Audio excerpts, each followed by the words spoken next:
하나님 아버지, 이렇게 말씀 앞에 모이게 하시니 감사합니다. 네. 저희가 말씀의 권위를 두고 말씀 앞에 무릎을 꿇습니다. 네. 사랑하는 하나님 아버지, 오늘 박한상 목사님 입술에 기름 부어 주셔서 오늘 저희에게 해주시는 모든 말씀이 영원히 기록될 수 있도록 성령을 역사해 주시고 저희들이 받은 사명을 각자 주신 대로 성령으로 감당할 수 있는 우리가 되게 하여 주시옵소서. 아멘. 예수 이름으로 감사하며 기도합니다. 아멘. 자, 침례는 제 개인적으로는 이제 이렇게 외우고 있어요. 침례는 연순심표 이렇게 이제 외우고 있습니다. 항상 이건 연합을 말하고 주의 계명에 순종한다는 거. 그리고 침례를 받음으로 인하여서 나의 신분이 죄인이었다가 의인으로 바뀐다는 거. 그리고 이 표는 베드로전서 3장 21절에 있는 것처럼 구원의 표. 이렇게 외우면 거의 침례는 다 외우는 겁니다. 근데 요것만 또 봐야 될 건 아니고 그 침례의 진짜 의미를 이제 봐야 되는데 아까도 이야기했다시피 사도라는 것은 여러분, 사도의 특징은 반드시 예수께서 뽑으셔야 되고 예수께서 지명을 한 자가 되는 겁니다. 예수께서 한 사람을 이제 지명을 하는 거예요. 그리고 그 지명받은 사람이 예수의 부활을 본 자입니다. 부활을 보고 이제 부활의 증인이 되겠노라 라고 하는 그거를 사도로 뽑아요. 그러다 보니 이 사도는 어떤 특징이냐 하면 예수님의 하셨던 모든 말을 알고 있고 예수님의 공생의 삶을 잘 알고 있는 자입니다. 근데 문제는 뭔가 하면 사도 바울인데 사도 바울은 이후에 그러니까 사도 바울이 사복음서를 읽었을까 읽지 않았을까라는 생각을 해보면 사도 바울은 사복음서를 읽지 않았어요. 많은 사람들이 착각을 하는데 서신서가 사복음서보다 먼저 생겼습니다. 먼저 생겼어요. 그래서 보통 AD 50년에 서신서가 생겼고 AD 60년에 바울이 이제 감옥에 들어가면서 옥중 서신을 이제 쓰게 되죠. 에베소서, 골로새서, 빌립보서, 빌레몬서. 네. 이 옥중 서신을 쓰고 난 다음에 한 65년 될까요? 이제 디모데전서 그리고 디도서 이걸 쓰면서 이제 마지막에 이제 죽게 됩니다. 그리고 70년 이 이후에 되어서야 사복음서 중에서 삼복음서가 나와요. 그렇죠? 아무래도 요한복음은 제일 마지막에 나오겠죠. 그죠? 90년 정도. 이렇게 봅니다. 그러면 사도 바울은 복음서를 몰랐느냐? 그러지 않습니다. 당시에 복음서라고 명문화된 그 글은 없었지만 바울은 이미 제자들이 12사도가 있잖아요. 그들은 주님이 부활하신 이후에 끊임없이 주님이 했던 말들을 계속 되뇌었고 그것을 이야기해 줍니다. 성령이 우리 안에 오셔서 무슨 말을 하나요? 새로운 이야기를 하지 않습니다. 성령은 우리 안에 오셔서 예수께서 우리한테 이런 말을 계속해서 생각나게끔 하고 기억나게끔 한다고 하셨고 예수님의 말은 전부 다 자기의 말이 아니라 내가 스스로 하는 말이 아니라 자의로 하는 말이 아니라 아버지께서 내게 친히 이르는 말을 한다 했기 때문에 예수의 12사도들 모두도 항상 자기들이 조그만 노트를 갖고 있거나 아니면 구전으로라도 계속 이 삼복음, 복음서에 대해서 이야기를 했을 거예요. 했던 부분들을 이 사도 바울이 들었던 부분이기 때문에 사도 바울의 서신서에는 예수님이 공생의 중간에 했던 말들, 천국에 대한 비유라든가 귀신 쫓을 때 어떻게 했다든가 이런 것들이 기록되어 있지 않습니다. 근데 그럼에도 불구하고 서신서를 보면 굉장히 양이 많아요. 양이 많고 그 양이 많은 것 중에 제일 크게 뽑아보라 하면 주제를 뽑아라면 보통 죽으심과 예수의 죽으심과 부활에 대해서 거의 쓰고 있습니다. 그리고 여기 하나 더 쓰자면 예수가 과연 누구냐? 바울의 단어를 쓰자면 신성이다. 그리고 그 신성은 하나님 아버지의 충만이다. 예수는 하나님의 본체시다. 하나님의 본체의 형상이다. 이것을 이제 바울이 이야기를 합니다.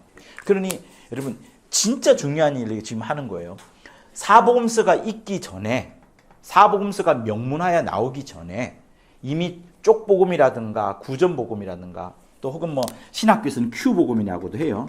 Q복음이라고 하는데 이런 것들을 바울이 보긴 보았지만 바울이 그런 내용들에서 쓰고 있지 않고 자기가 하나님의 아들 예수로부터 받았던 계시를 그래서 바울이 서신서에 쓴 거는 지 생각, 지 영감이 절대로 아닙니다.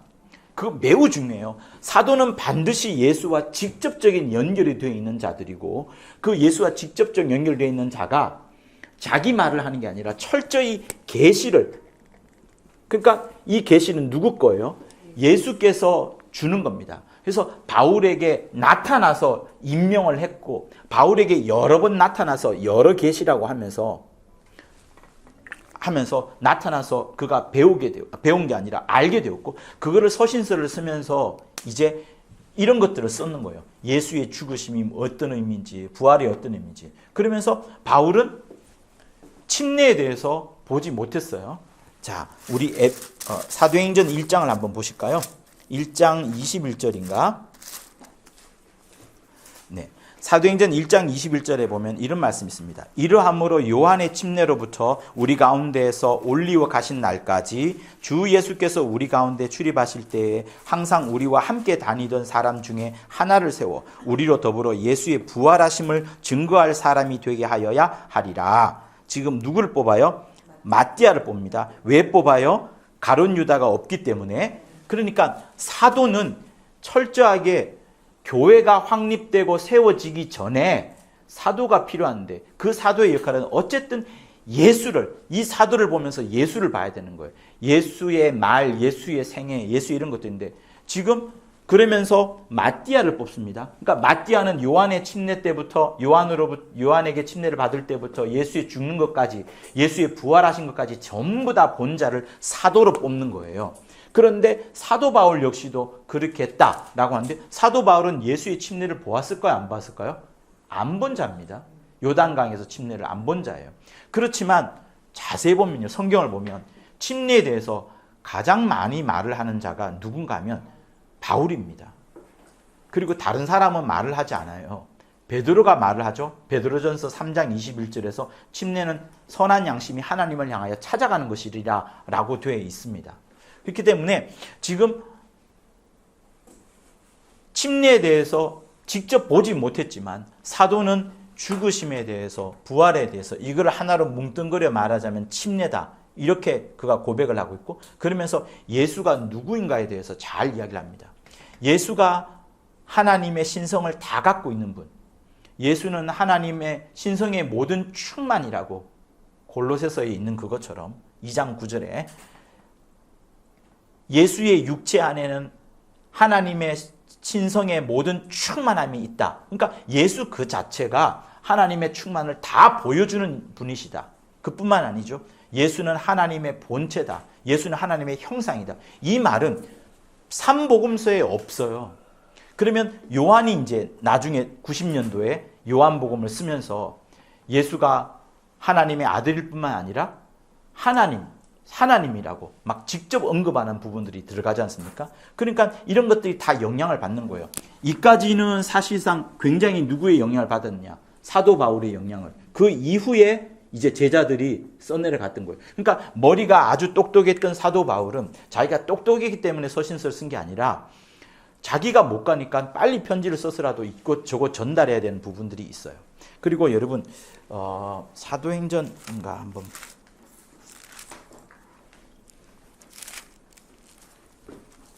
잠깐만요. 제가 어딘지 지금 기억이 안 나는데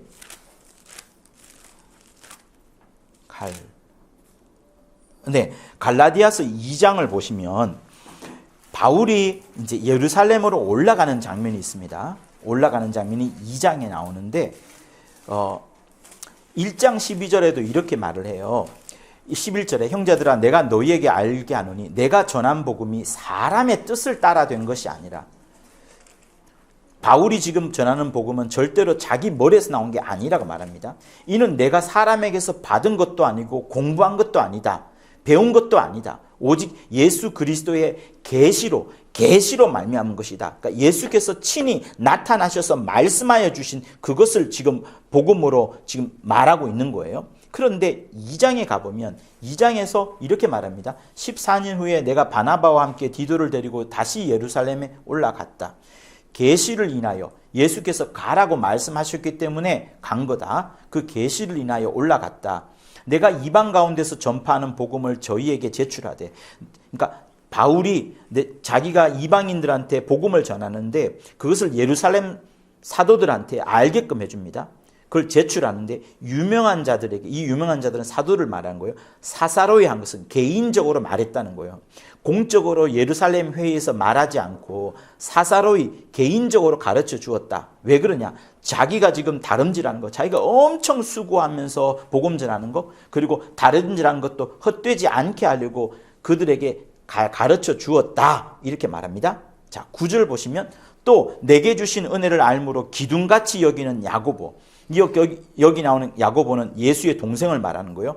베드로와 요한도 또 나와 바나바에게 교제의 악수를 하였으니 이는 우리가 이방인에게로 저희는 할례자이로 그 유대인으로 가게 하려 함이라. 이제 이렇게 말합니다. 그러니까 2절에서 예수님께서 계시하여 주셔서 일부러 예루살렘에 가가지고 그 사도들한테 공적으로 말하지 않고 개인적으로 알려줍니다. 뭘? 야, 복음이라는 것은 바울이 가장 많이 하는 복음이 뭐예요? 믿음으로 말미암아서 구원함을 얻는다는 그거예요. 지금 예루살렘에 있는 사람들은 여전히 율법이라는 부분에 대해서 충돌하고 있습니다. 베드로가 고넬료의 집에 가서 성령이 임하는 걸 보면서 깜짝 놀라긴 했지만 베드로 말고 여러 사람들은 아직까지 율법을 가르치지 않느냐, 그런 혼동 속에 있는 부분들이에요. 그러나 바울이 지금 찾아가서 말하기를, 왜냐하면 공적으로 이야기하면 그들이 부끄러울 수도 있으니까, 그래서 사사로이 가르쳐 주는 겁니다. 사사로이 복음은 예수 믿는 그걸로 끝나는 거야. 믿음으로. 그거를 지금 가르쳐 주는 거예요. 그렇기 때문에 바울에게 나타난, 바울이 알고 있는 성경 대부분의 지식은 공부한 것 아니고 율법에서 녹여낸 것이 아니고 예수께서 친히 압축하여서 핵심을 설명해 준 겁니다. 그런데 바울의 이런 핵심 내용들을 보면 죽음과 부활과 예수가 누구시냐에 관한 부분이 있고, 이것과 합쳐져서 이제 사복음서를 보면 어때요? 아, 예수님이 하셨던 말씀, 이적, 뭐 자세한 내용들 전부 다 나오는 이런 것들이 함께 뭉쳐지는 겁니다. 그러니까 이게 하나로 딱 뭉쳐지면서 뭐가 돼요? 신약 성경이 이제 이루어지는 겁니다. 신약 성경이 정경화되는 것은 4세기에 가서 이루어지거든요. 그러니까 한참 뒤에 이루어집니다. 한참 뒤에. 그때까지는 그들이 명문화된 성경이 정경으로 있진 않았지만 계속해서 그들이 읽혀 보았는데 그 중에서 중요한 것이 이 먼저 있다는 것이 있는 거예요. 그렇기 때문에 저는 지금 우리가 침례에 대해서 공부를 할 건데, 이 침례라는 부분이 예수께서 침례 받는 부분을 보지는 못했지만 그러나 율법을 잘 아는 사도 바울이 죽음과 부활에 대해서 설명을 하는 그 부분이 없었더라면 우리가 침례에 대해서 이렇게 깊이 생각을 했을까? 못했을 겁니다. 제자들은 내가 너에게 분반 모든 것을 가르쳐 지키게끔 하고 그들로 하여금 다 침례를 주라 라는 명령받아서, 침례가 명령이라는 것을 알기 때문에 침례를 줍니다만 그 의미에 대해서 전달하는 사람은 사도 바울이 전달을 했던 거예요. 그래서 그 부분이 잘 나온 게 이제 로마서 6장에 있죠. 자, 로마서 6장을 이제 보겠습니다. 예수께서 사도 바울을, 만삭되지 못한 사도 바울을 세우면서 엄청난 일을 해버린 거예요. 사도 바울이. 자, 6장 3절부터 보면 무릇 그리스도 예수와 합하여 침례를 받은 우리는 그의 죽으심과 합하여 침례받은 줄을 알지 못하느냐. 자, 여기에 연합이라는 단어가 들어갑니다. 연합. 반드시 예수와 합하여, 예수와 연합하여, 예수와 연합을 하여, 예수와 연합. 침례는 그 첫 번째 의미가 예수와 연합이에요. 근데 예수의 연합인데 예수의 죽으심과 연합을 하고 더하기 예수의 부활하심과도 연합을 하는 겁니다. 죽으심과만 연합하는 것이 아니라 그러면 부활이 없는 거예요. 죽으심과 함께 부활도 연합을 하는 겁니다. 4절 같이 읽을게요. 시작. 그러므로 우리가 그의 죽으심과 합하여 침례를 받음으로 그와 함께 장사되었나니 이는 아버지의 영광으로 말미암아 그리스도를 죽은 자 가운데서 살리심과 같이 우리도 또한 새 생명 가운데서 행하게 하려 하심이라. 계속 만일 우리가 그의 죽으심을 본받아 연합한 자가 되었으면 또한 그의 부활을 본받아 연합한 자가 되리라. 우리가 알거니와 우리 옛사람이 예수와 함께 십자가에 못 박힌 것은 죄의 몸이 멸하여 다시는 우리가 죄에게 종노릇하지 아니하게 하려 함이니. 이렇게 됩니다. 자, 죽으심과 함께 연합을 하고 부활하심과 함께 연합을 합니다. 그러니까 침례를 어떻게 보느냐 문제 이제 또 이게 나올 건데, 분명히 이 로마서 6장은 예수의 죽으심과 합하여서 연합하여서 죽고 예수의 부활하심과 함께 연합하여서 부활한다 이렇게 말씀을 합니다. 그러면 이거를 이제 하나의 어떻게 보냐면 의식으로 보는 그런 이제 의식으로 보기도 합니다. 물론 주님이 의식을 침례와 성찬이라는 것을 의식으로 명하셨습니다. 그렇지만 그것은 의식으로서 명했다라기보다는 주의 명령을 순종하기 위한 하나의 형식과 모양으로서 필요하니까 그 의식, 그것을 하나의 겉으로 보여 침례라는 것을 해라는 그 하나의 어떤 뭐랄까요? 의식 외에는 다른 단어가 없네요. 그게 있지만 이 의식을 통해서 의식 그 자체가 중요한 게 아니라 내가 주님의 명령에 주 예수의 명령에 순종한다. 단순한 의식의 참여가 아니라 주님의 명령에 순종한다. 이런 의미인 겁니다. 그러니까 이 명령에 순종한다는 것은 뭐냐면 주님이 죽으시는데 나도 진짜로 죽는 것을 말하고 주님이 부활하시는데 부활하신 것처럼 나도 참으로 부활하겠습니다. 나의 옛사람은 장사 지내버리고 나의 옛사람은 장사 지내고 둘째 사람, 마지막 아담, 둘째 아담 혹은 새 사람으로 부활하겠습니다 라는 것을 여러분 결단하는 거예요. 그러니까 이 명령과 순종에는 반드시 뭐가 되면 신앙 고백이 들어가는 겁니다. 자, 이 부분이 이제 매우 중요한데, 왜냐하면 여러분 주님은 분명히 죽으심과 부활에 연합하는 것으로 침례를 명하셨고 제자들이 두루두루 나가서 전부 다 침례를 주었습니다. 근데 침례를 줄 때마다 그들에게 예수와 함께 죽는 거야. 예수와 함께 죽는 거야. 그러니까 그냥 믿으면 구원 이것만 말씀한 게 아니고 너 정말 구원받으려면 믿어라. 근데 그 믿음이 단순한 마음속에 있는 게 아니고 로마서 10장에 있는 것처럼 먼저는 뭐예요? 마음으로 믿고, 그죠? 그 다음에 입으로 시인합니다. 입으로 시인하고 그 다음에 입으로 시인한다는 것은 내가 주 외에는 다른 신을 섬기지 않겠습니다 라고 그것을 실제로 고백하는 것이고 다른 우상에게 절하지 않는다는 것을 말하는 겁니다. 그러면서 또 뭘 해요?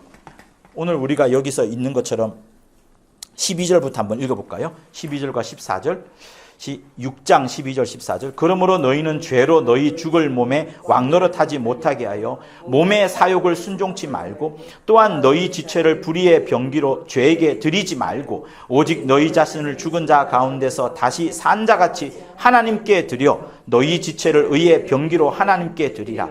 죄가 너희를 주관치 못하리니 이는 너희가 법 아래 있지 아니하고 은혜 아래 있음이라.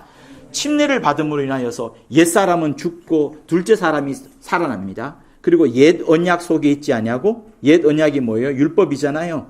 율법에 있지 않고 새 언약인 은혜 안에 있겠다. 이 모든 것들이 결정되어지는 것이 침례예요. 그러니까 침례는 매우 중요합니다. 침례를 매우 중요하고 그 침례를 받고 난 다음에 12절, 13절, 14절에 있는 것처럼 죽을 몸에 왕노릇하지 않겠다. 몸의 사욕에 순종하지 않겠다.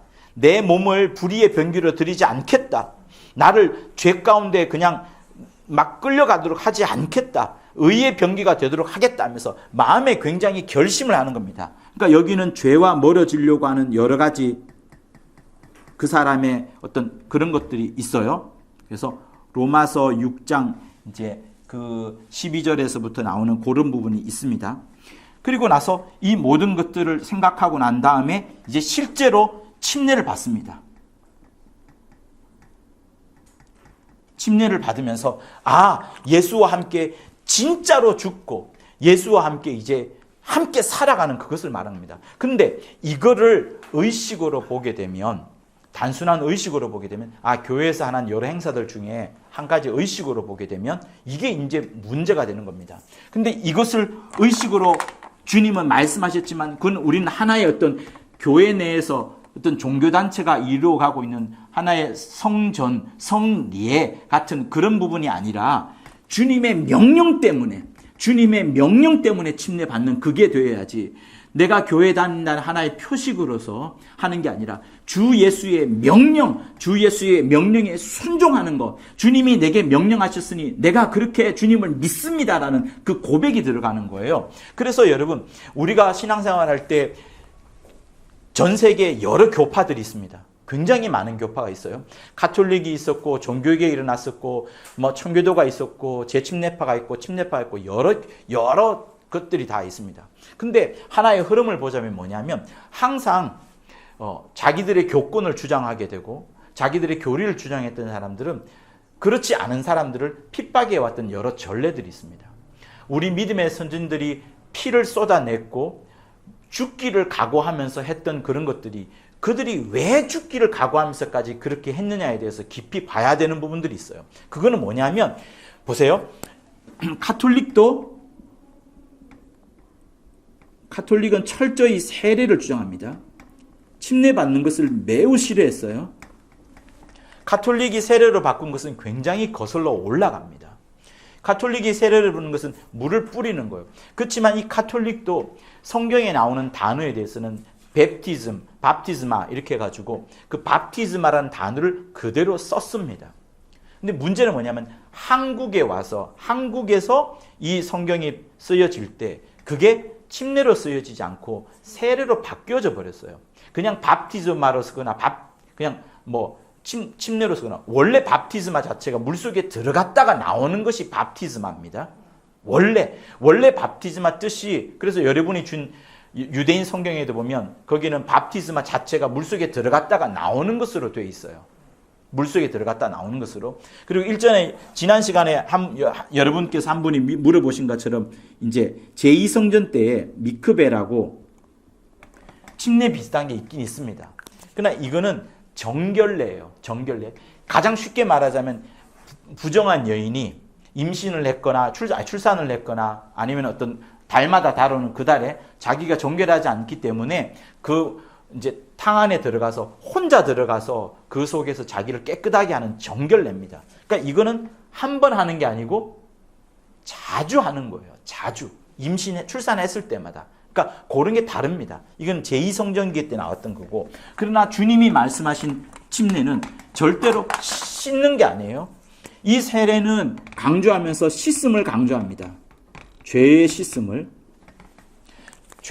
강조해요. 그러니까 가톨릭이 단어는 밥티즈마라고 쓰고 침수례라는 용어를 썼지만 그들이 강조했던 부분이 뭐냐면, 세례를 해도 된다라고 하는 것까지는 좋은데, 침례가 맞다라고 했던 사람들에 대해서 등장을 합니다. 세례가 틀렸다고 하면서 등장을 하는 사람이 아나바프티스트라고 있습니다. 제침례교들. 자기들은 2번 침례 받는 게 아니에요. 이 아나가 제라는 뜻인데, 자기들은 2번 침례 받는 게 아니라고 말합니다. 우리는 과거에 세례를 받았으니까 이 세례가 맞지 않습니다. 세례는 물을 뿌리는 거였고, 그 물을 뿌리는 의미는 정결과 관련된 부분이기 때문에 이거는 맞지 않습니다. 우리가 성경을 읽어보니 세례는 자기를 씻는다는 의미고, 그리고 이 세례를 명하신 것은, 주님은 세례를 받으면서 절대로 씻는 것을 말씀한 게 아니라 주님은 요거를 말씀하십니다. 나와 함께 같이 죽자. 나와 함께 같이 부활하자. 그러니까 여러분 이 의미가 매우 세다는 걸 여러분 아셔야 돼요. 다시 말하면 내가 진짜로 주님과 함께 죽으리라. 그러니까 물속에 지금 풀장이 있어가지고 아니면 강이 있어가지고 그 물속에 들어갔다가 나오는 그거를 말하는 게 아닙니다. 여러분 그게 중요해요. 물속에 잠깐 잠갔다가 나오는 그건 수영하는 것과 다른 바가 없어요. 그걸 말하는 게 아니라 물이라는 것이 있고 그 물속에 들어가면서 내가 예수와 함께 연합하는 것, 예수와 함께 진짜 죽겠습니다를 고백하는 게 있습니다. 그래서 이거는 주님이 의식이라고 말씀하셨지만 명령이요, 신앙에 대한 고백이요, 최고로 자기 자신이 하나님의 그 명하신 것에 순종하겠다는 그 믿음의 고백을 다하는 겁니다. 근데 그게 우리 인류의 역사 속에서 교회사에서 문제가 생겼는데 가톨릭이 세례를 계속 주장해 왔었고, 그러니 이 세례는 물속에 들어갔다 나오는 게 아니라 물을 뿌리는 그거는 가톨릭에서 명한 거예요. 가톨릭에서 명한 것은 교황이 명한 겁니다. 그러니까 이 아나바프티스트 생각해 볼 때 세례 뭐 용어가 비슷하다고 하고 하나의 의식으로서 간소화한다 이런 말을 하지만 아나바프티스트는 그게 간소화가 아니다라고 생각하는 거예요. 이 사람들은 전부 다 물에 들어갔다가 빠져나오지 못했습니다. 다 죽었습니다. 왜 죽었느냐? 예수와 함께 죽고 예수와 함께 부활하는 그 침례가 맞는데, 물속에 들어갔다가 나오는 게 맞는데, 주님과 함께 완전히 죽고 주님과 함께 부활하는 그 침례를 주님이 명령하셨는데 왜 가톨릭의 교황은 그것을 바꾸어 가지고 씻는 것으로 세례를 바꾸었냐, 물 뿌리는 것을 바꾸었느냐, 이렇게 하면서 자기들은 세례 받았던 그 역사를 내려놓고 다시 물속에 들어갔다 나오겠습니다 라고 하다 보니까 교황이 명령을 내리기를 물속에 아예 잠궈버려라, 올라오지 못하게 하라면서 여기서 죽었던 자들이 엄청나게 수천만 명이 됩니다. 그게 이제 피 흘린 발자취에 잘 나오죠. 자, 그런데 이 아나바프티스트가 주장했던 게 뭐냐면 제일 크게 부딪혔던 게 유아세례가 있고요. 그리고 성인 침례인데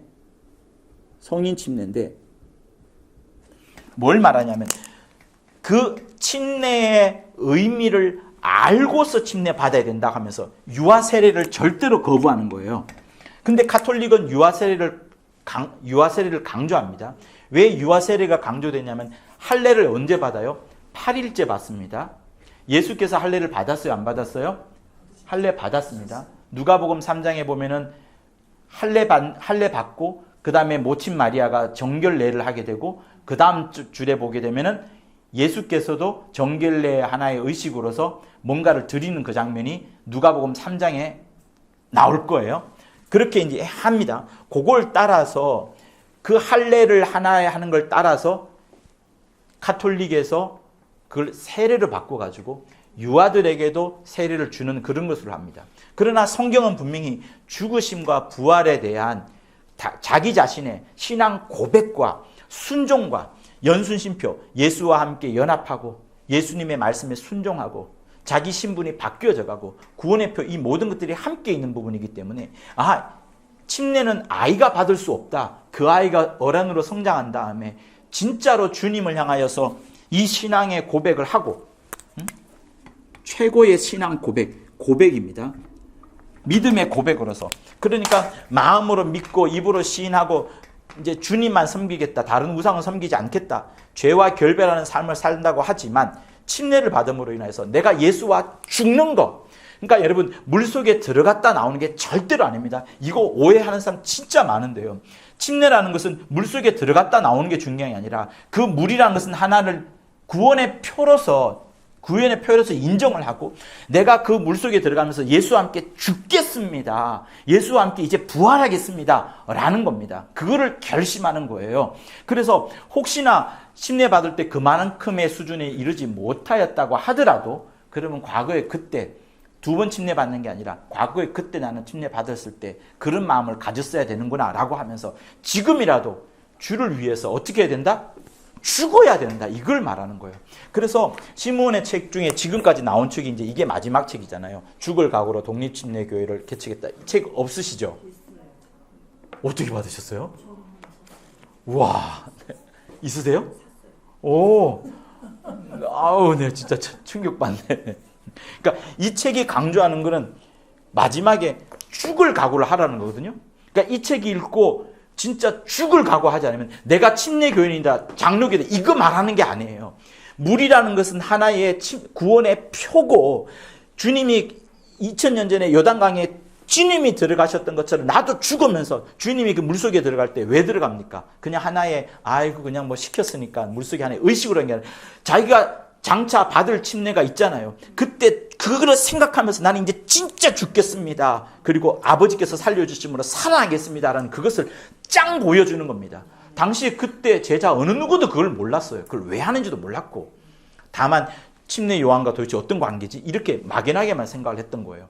그러나 이게 중요합니다. 죽을 까고. 그렇기 때문에 가톨릭에서 세례받고 하는 이것은 하나의 시스템인 거고 예수와 함께 연합하는 게 아니라 교황의 명령에 따라서 하는 거다 보니까 이게 아니다라고 하면서 이 아나바티스트들이 굉장히 죽어갔습니다.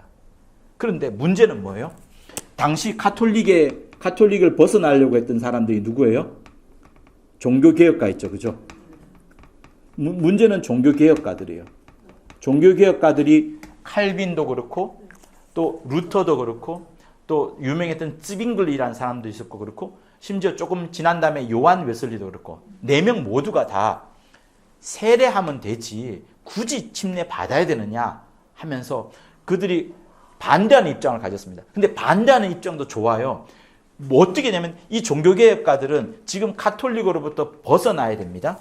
정치적으로 또 사회적으로도 가톨릭으로부터 벗어나야 돼요.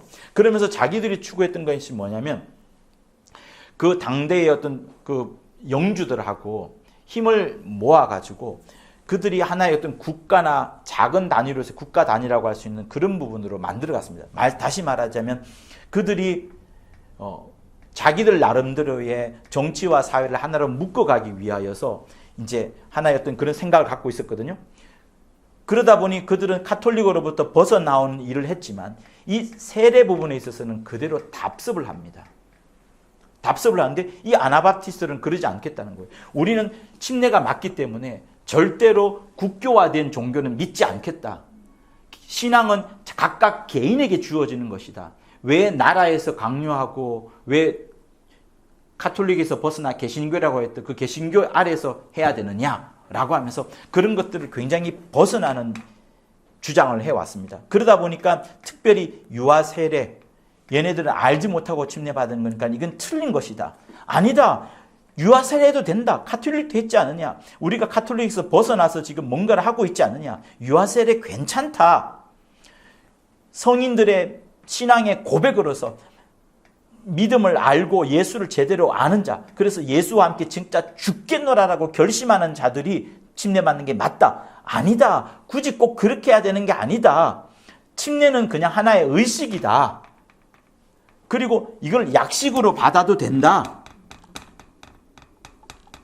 이렇게 주장을 했던 거예요. 주장만 한 게 아니라 얘네들도 얘네들을 죽였습니다. 굉장히 많이 죽였어요.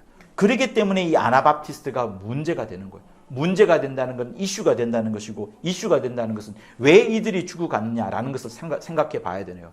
그러다 보면은 이 입장에서 보면은 아나바티스트 입장에서 보면 정말 신앙의 고백을 확실하게 하고 얘네들은 신앙의 고백보다는 하나의 의식으로서 예수께서 죽으시고 부활하신 그것을 죽으신가 부활하신 것이 실제로 이루어지잖아요. 그죠? 나 받을 침례가 있는데 그것을 받기까지 얼마나 답답하겠느냐 하시는 것처럼 주님이 실제로 죽으시는 것을 최대한 줄이고 약식으로 만들어 놓았는 게 침례인 거예요. 여러분. 침례. 근데 이것도 줄여가지고 물 뿌리는 것으로 끝낸다? 물을 뿌리는 끝낸다? 그거는 교황의 명령이지 예수의 명령이 아니다. 그리고 주님이 이 모습을 보자면 진짜로 물속에 들어갔다가 나오지 않았느냐? 물속에 들어갔다 나오잖냐? 그렇다면 여기에서부터 내가 굴절되지 않는 신앙을 갖겠다. 주님이 사도 바울이 예수에 대해서 기록을 하기를 사도 바울의 서신서가 두 가지로 크게 대별되는데 예수의 죽음과 부활에 대한 거 그리고 예수가 누구냐라는 부분에 대해서 크게 쫙 나눠집니다. 그만큼 쫙 나눠지는 부분에 있어서 하나님의 아들일 뿐만 아니라 하나님과 동등됨을 취하는 그 예수께서 이 땅에 오셔서 죽는 것을 신앙으로 예수와 함께 죽는 것을 하나님 아버지의 뜻으로 이기셨고 또 부활하는 것도 아버지 손에 자기를 맡기면서 부활하는 것도 하나님 아버지의 뜻에 순종한 그것으로 말씀하셨는데 이만큼 죽으심과 부활이 중요한 거라면 사도 바울이 또 이것을 강조한 거라면 아나바피스트들은 우리의 신앙은 그게 아니다. 우리의 신앙은 세례가 아니라 진짜로 물속에 들어갔다가 나오는 게 맞다. 그러면서 나는 나의 믿음의 고백을 나는 예수와 함께 연합을 하고 예수와 함께 죽고 예수와 함께 사는 그것을 나는 보여드리겠다 하는 그것을 하면서 죽어갔던 자들이에요. 그러니까 신앙 때문에 이 신앙 때문에 세례가 아니라 침례가 맞다는 것을 강력하게 주장하려고 죽어갔던 이 피 흘린 사람들을 과연 그럼 뭐가 되느냐라는 부분을 생각해 볼 때 그런 부분을 안고서 나온 침례교회는 더 이상 침례를 하나의 침례교회의 교리나 침례교회의 의식으로 여기지 않는 겁니다. 많은 교단에서 침례교회라고 하면 침례를 하나의 자기들의 중요한 의식이나 교리로 여긴다 생각하지만 침례교회에서는 침례를 그렇게 생각하지 않아요. 이거는 주님의 명령이다. 주님과 함께 연합을 하는 것이고 주님이 어떻게 보면 우리에게 믿음을 말씀하지 않습니까? 우리에게 믿으라고 말을 합니다. 믿으라고 말을 하면서 우리에게 주어진 하나의 주님의 명령이 다 제자를 삼고 그들에게 침례를 주라라고 말씀하셨습니다. 그렇다면 선악과 그죠? 선악과 계명도 굉장히 중요해요. 선악과를 먹지 말라는 이 계명이 중요한데 이 선악과 먹지 말라는 계명보다도 더 월등하게 중요한 것이 어떻게 보면 주님이 죽으시고 부활하시는 침례 명령 이게 훨씬 더 중요한 겁니다. 이게 훨씬 더 중요한 거예요. 선악과의 명령보다도 이 명령이 훨씬 더 중요한 겁니다. 그래서 지금 이 시간에 여러분들에게 말씀드리는 것은 우리가 예수와 함께 죽고자 하는 그 결심을 담아내는 그것이 침례라는 것. 이것만 여러분 확실히 배우면 사실 시몬이 마지막에 책에 쓰면서 이 책에서 정말 진하게 말하고 싶은 부분들이 그 부분이거든요. 그래서 내가 예수와 함께 죽고자 결심을 함으로써 주님의 모든 명령에 앞으로도 이제 함께 영감을 받쳐 나가는 겁니다. 그러니까 요것부터 침례부터 꺾여지고 가톨릭은 굉장히 머리를 쓰는 거예요. 그들의 굉장히 음란하고 교묘한 작전을 쓰는 겁니다. 주님의 첫 번째 명령이라고 할 수 있는 이 침례부터 바꾸면서 세례라 바꾸게 되고 세례를 바꾸면서 그들은 뜻을 알지 못하는 의식으로서 세례를 받지만 이 의식으로 받는 세례와 정말 이것 하나에서부터 첫 시작에서부터 침례라는 주님의 명령에 처음 시작하는 것에서부터 고집 곧대로 주님의 말씀 그대로 하겠노라라고 결심하는 사람과의 그 뒤에 결말은 매우 다른 겁니다. 왜냐하면 예수님의 정강이가 구부러졌어요? 안 구부러졌어요? 죽을 때 안 구부러졌습니다. 하나님의 말씀을 이루기 위하여서 저 옛날에 출애굽할 때 그 양의 다리도 구부리지 않고 그대로 통째로 삶아버렸습니다. 통째로 피를 쏟아내고 통째로 삶은 그것처럼 하나님은 특정한 부분에서 굽히지 않는 그런 것이 견고하게 있습니다. 그런데 주님의 전 인생의 삶을 보더라도 결국 죽으심과 부활, 결국은 침례인 것인데 이렇게 죽었다 드러나시고 또 제가 여러분 그리지 않아도 그죠?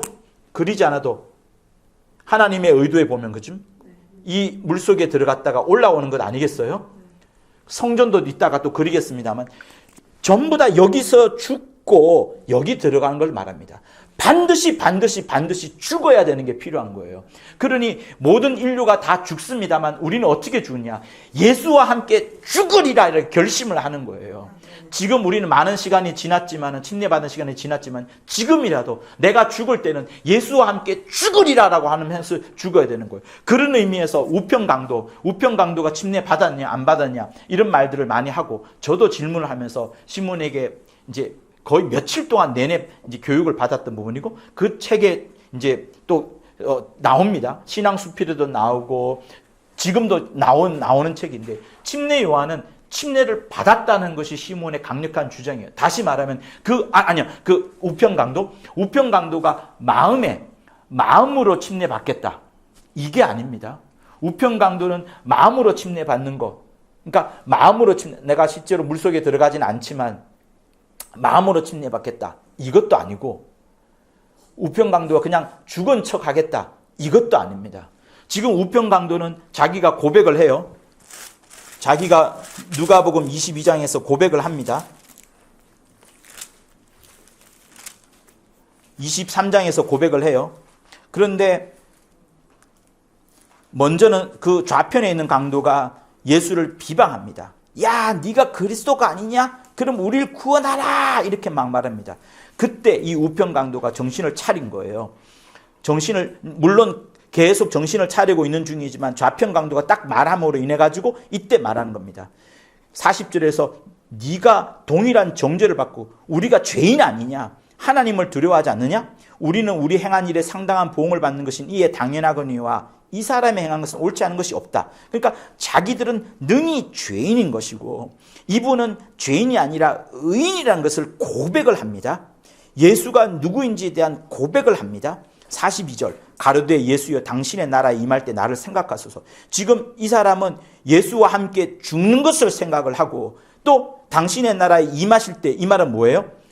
예수와 함께 부활하는 그것에 대해서도 생각을 하는 겁니다. 여기에 더하여서 예수께서 확답을 주시기를 네가 진실로 너에게 이르노니 오늘 너가 나와 함께 낙원에 있으리라 라고 말하는 겁니다. 그러니까 우편강도는 십자가에서 죽으면서 예수와 함께 죽는 거예요. 예수와 함께 죽는 거. 죄인인 그가 의인과 함께 죽겠다. 그리고 하늘나라 들어갈 때 당신의 나라에 들어갈 때 나를 기억하소서라고 하는 것처럼 주와 함께 부활하고자 하는 그 마음을 붙이는 겁니다. 예수와 함께 딱 붙으려고 고백한 그 우편 강도는 물속에 들어가는 물이라는 구원의 표 자체는 없지만 죽을 각오를 예수와 함께 하는 거예요. 그 순간만큼은. 죽을 각오를 예수와 함께 하는 그것, 그리고 부활하는 것도 예수와 함께 부활하리라 라고 그때 하기 때문에 예수께서는 그에게 낙원이라는 어느 누구에게도 말하지 않았던, 제자들에게도 말하지 않았던 낙원이라는 부분에 대해서 딱 이제 선포를 해버리는 겁니다. 그렇게 위대한 일을 우편강도가 했던 거예요. 그래서 여러분 여기까지 보게 되면서 여러분이 반드시 생각해야 될 것은 우리는 침례를 목숨을 걸고 받는 거예요.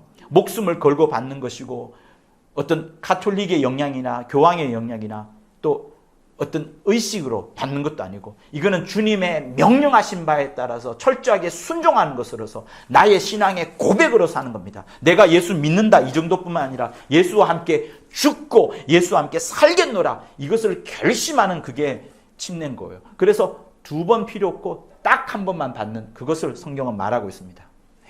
자, 여기까지 하고 잠시 쉬겠습니다. 한국은 이상하게 가톨릭이 단어 자체를 세례를 바꿔버리면서 문제가 생겼고 또 제가 여기서 아까 이야기 안 했지만 미소바라기라 그래가지고 당시 일제시대 때 1939년일 거예요. 우리가 신사참배를 하거든요. 목사들이. 한국교회 대부분 목사들이 신사참배를 합니다. 그 신사참배하기 전에 그 인천 송도 앞바다하고 뚝섬 한강에 뚝섬인지 모르겠다. 어느 한강에서 미소바라기를 해요. 그게 뭐냐면 일장기를 두드리고 일본에 있는 천황을 향하여서 천조대신이라 그래서 질문을 합니다. 스님이 너 천조대신을 믿을 거냐? 여호와 하나님을 믿을 거냐? 질문을 합니다. 불교에서가 아니라 스님이? 네. 기독교인들한테? 목사들한테 기독권 목사들한테 신사참배를 강요할 때 1939년도에 그걸 하는 거예요. 미소바라기라 그래서 그 미소바라기가 한강에 들어가서 7번 물을 담궜다가 나오는 겁니다. 그걸 자기들은 그걸 세례로 불러요. 세례. 미소바라기가 세례예요. 그 7번 죄를 씻는다고 하고 그때 올라오면서 질문을 해요. 그러니까 천도대신을 믿을 거냐? 여호와 하나님을 믿을 거냐? 딱 그 말이에요. 딱 그게 정확하게 녹취가 돼 있어요. 여호와 하나님을 믿을 거냐? 천도대신을 믿을 거냐? 여호와 하나님을 믿겠습니다. 라는 사람만 이제 거기서 이제 그 신사참배 아니요. 거기 나오는 사람은 다 신사참배 하는 거죠. 그 신사참배 하겠다는 마음에서 미소바라기를 하고요. 올라와서 이제 동방요배 자기 교회 성도들 다 데리고 동쪽으로 이제 절하고. 우리나라에서 했었잖아요. 신사참배 때. 근데 목사님은 몰래 한 게 아니라 자기 성도들도 신경 그게 동방요배잖아요. 그래서 리더가 어떻게 되냐 진짜 중요한 거예요. 진짜. 제가 지금 보고 있잖아요. 아니 우리나라 교회가 그런 역사를 가지고 지금 그래서 회개해야 되겠네. 네, 그래서 신사참배에서 자유로운 한국 교회 없어요. 하나도 없잖아요. 저기만 그 부산에 고신만. 네. 고신만 안 했다고. 근데 목사님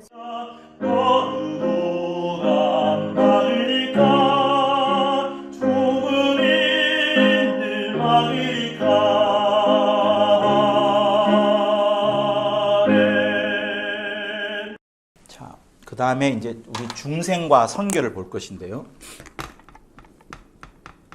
중생은 이제 거듭남을 말하는 겁니다.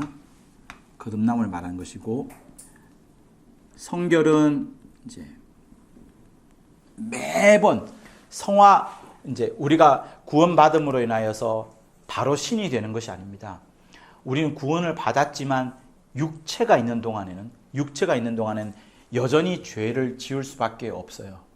그 여전히 죄를 지을 수밖에 없다는 것을 아까 우리가 로마서 6장에서 이제 꾸준히 이제 읽어왔습니다.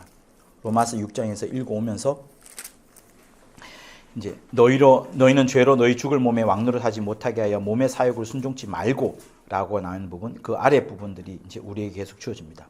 그뿐만 아니라 로마서 8장에는 우리가 이제 이렇게 말하죠. 육신을 쫓지 않고 그 영을 쫓아 행하는 우리에게 율법의 요구를 이루어지게 하려 하심이니라 라고 시작을 하면서 육신을 쫓는 자는 육신의 일을, 영을 쫓는 자는 영의 일을 생각하나니 육신의 생각은 사망이요 영의 생각은 생명과 평안이니라. 육신의 생각은 하나님과 원수가 되나니 이는 하나님의 법에 굴복치 아니할 뿐 아니라 할 수도 없느니라.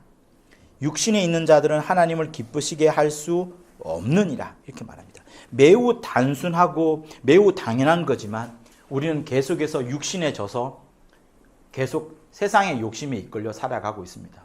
지금 여기서 말하는 로마서 7장에서 말하는 육신의 생각과 영의 생각은 단순히 죄를 짓느냐 안 짓느냐 부분을 말하는 게 아닙니다. 교회 안에서도 내가 신령한 직분을 갖고 있지만 이 직분이 자랑거리가 되고 남들보다 위에 있고자 하는 하나의 명예가 된다 그러면 이 진짜 문제가 됩니다. 이런 부분들이 교회에 계속 있어 왔었기 때문에 성경은 끊임없이 우리에게 자고하지 말 것, 교만하지 말 것, 이기심이 많지 않을 것에 대해서 이야기를 합니다. 자, 중생은 침례와 연결돼요. 단 한 번 받는 겁니다. 거듭남은 딱 한 번 거듭나는 거예요. 성결은 성찬과 관련되고 성찬을 매주 하는 것처럼 매번 하는 것을 말하는 겁니다. 예수께서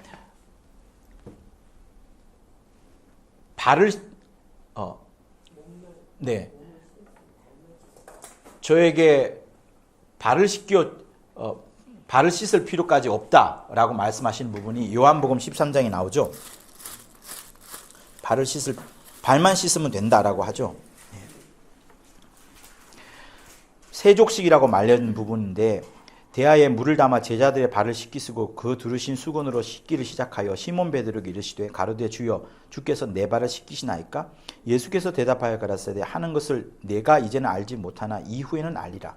베드로가 가로되 내 발을 절대로 씻기지 못하시리이다. 예수께서 대답하시되 내가 너를 씻기지 않으면 내가 너와 상관이 없다. 반드시 씻겨야 된다는 것을 말하는 거예요. 몸을 씻기는 게 아니라 발을 씻기는 것을 말합니다. 발을 씻기는 거. 시몬 베드로가 가로되 주여 내 발뿐 아니라 손과 머리도 씻겨 주옵소서. 예수께서 말씀하시기를 이미 목욕한 자. 언제 나는 목욕하지 않았는데? 손과 머리 씻지 않았는데? 예수님이 말씀하시기를 이미 목욕한 자는 발밖에 씻을 필요가 없느니라. 온몸이 깨끗하니라. 너희가 깨끗하다 다는 아니니라. 이렇게 말씀을 합니다. 다시 말하면 이미 제자들은 온몸을 다 씻었다. 예수 안에 있기 때문에 온몸을 다 씻었다. 그러나 예수 안에 있다 할지라도 발은 늘 씻어야 되는 그것으로 말씀하시면서 이미 목욕한 케이스가 아니라 더러워진 발에 대해서 이야기를 합니다. 그러니까 발 씻는 부분,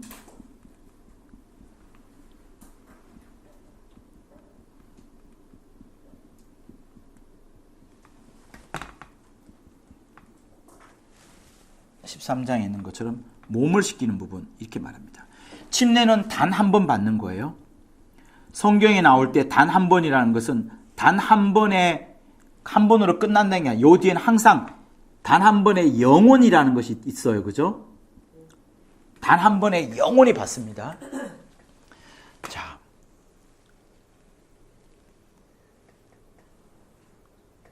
주님이 아버지 품에 나오셔서 여기서 죽으시고 하늘 보좌에 들어가셨습니다. 주님은 여기서 죽으셨어요. 여기서 침례를 받았습니다. 다시 여기 오셔서 다시 침례를 받으면 그게 짐짓죄에 관련되어 있는 주님을 다시 십자가에 못 박고, 그죠? 다시 십자가에 못 박는 것과 무엇이 다르겠느냐라고 나오는 부분과 똑같습니다. 그러니까 주님은 다시 이 땅에 오셔서 죽으실 필요도 없고 죽으셔서도 안 됩니다. 한 번 들어가는 걸로 완벽한 거예요. 주님이 이곳에서 한 번 침례 받으시고 저 하늘 들어가는 것으로 완전히 끝난 겁니다. 그렇기 때문에 단 한 번 주님이 이렇게 한 번 침례 받고 들어가셨던 것처럼 우리도 예수와 똑같은 것인데 두 번 죽는 게 아니라 여기서 한 번 죽고 들어가는 그것으로 주님이 말씀하셨어요.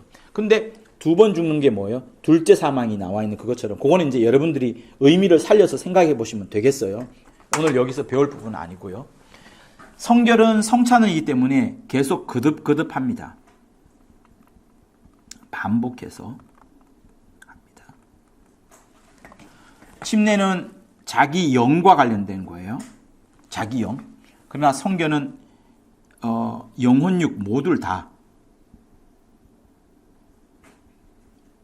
모두 다의 변화를 요구하는 겁니다.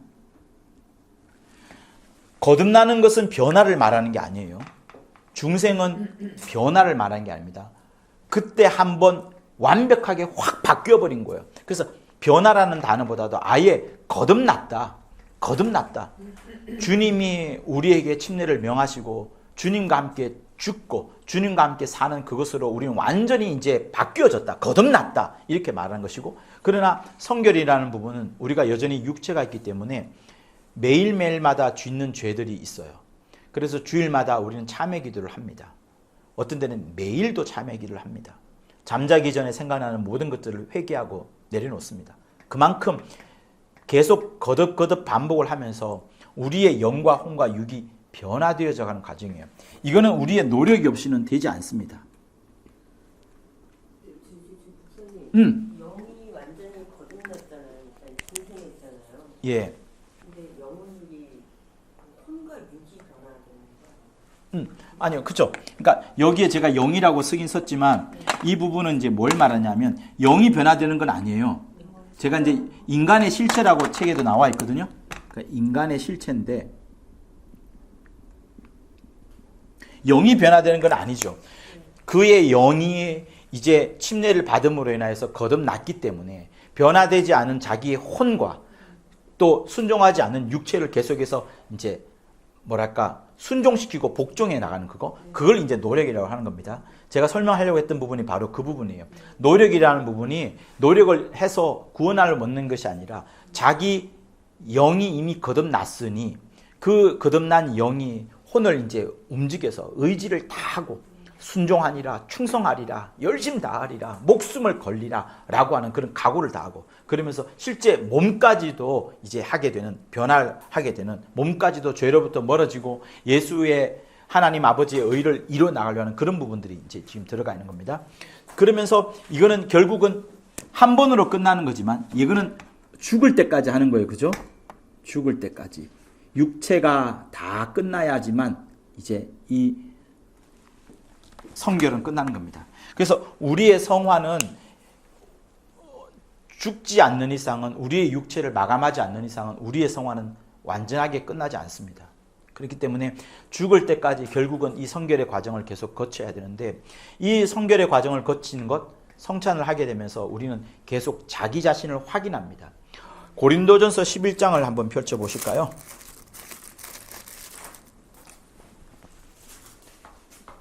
고린도전서 11장 26절에는 성찬과 관련하여서 조심할 것을 이야기를 합니다. 24절, 25절은 기념하라, 기념하라. 26절은 의미심장하게 읽어야 되는데, 너희가 이 떡을 먹으며 이 잔을 마실 때마다 주의 죽으심을 오실 때까지 전하는 것이니라. 주의 죽으심을, 주께서 죽으셨다. 우리 죄를 위하여서 피를 쏟으셨다. 우리의 죄악을 위하여서 그가 몸을 찢으셨다. 계속 그걸 전하는 것에 있습니다. 27절 같이 읽을게요. 시작. 그러므로 누구든지 주의 떡이나 잔을 합당치 않게 먹고 마시는 자는 주의 몸과 피를 범하는 죄가 있느니라. 주의 떡이나 잔을 합당치 않게 먹고 마시는 자, 그에게는 주의 몸과 피를 범하는 죄가 있다. 29절. 주의 몸을 분변치 못하고 먹고 마시는 자는 자기의 죄를 먹고 마시는 것이다. 그렇게 말씀합니다. 28절. 이 성찬할 때 자기를 살펴보랍니다. 자기의 신앙을 확인하여 보고 내 안에 정말 예수께서 계시는지, 진짜 예수께서 계시는지, 주께서 계시는지를 확인해 봐야 됩니다.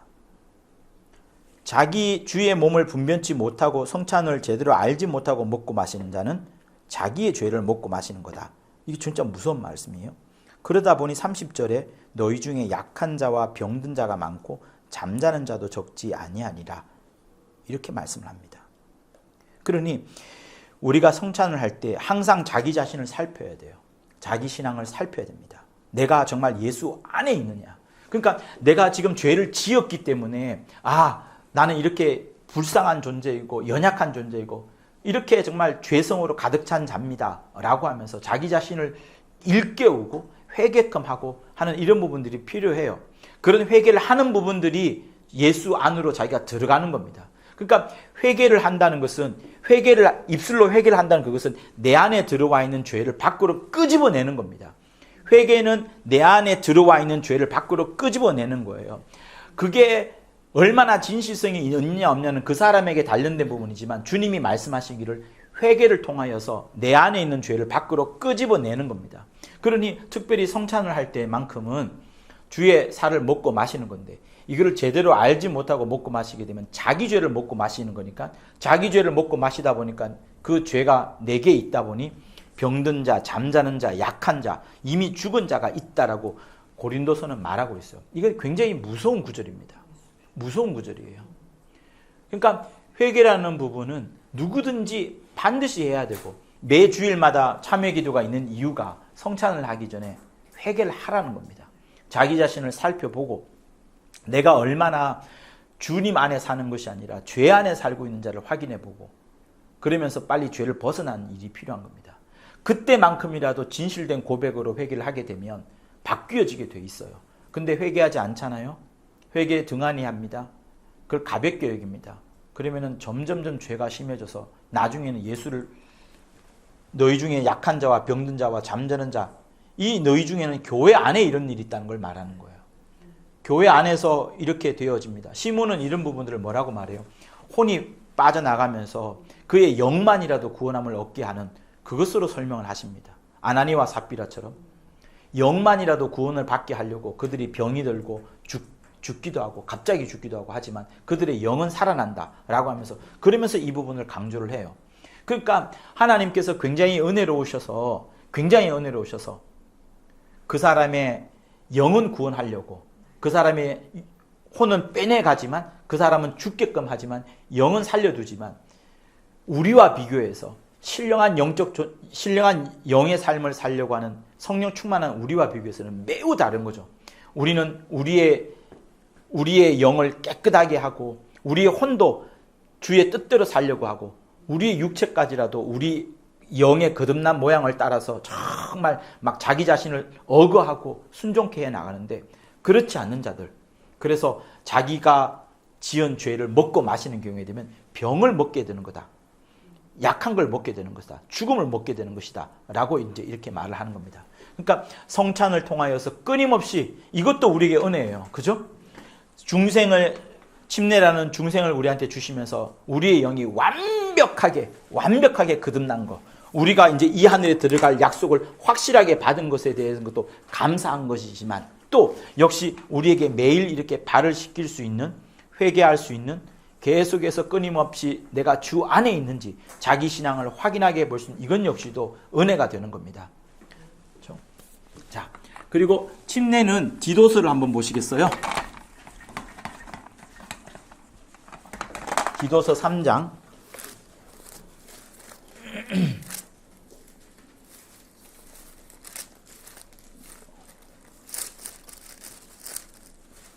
디도서 3장 5절에 보면 중생의 씻음이라는 부분이 있습니다. 중생의 씻음. 5절 읽을게요.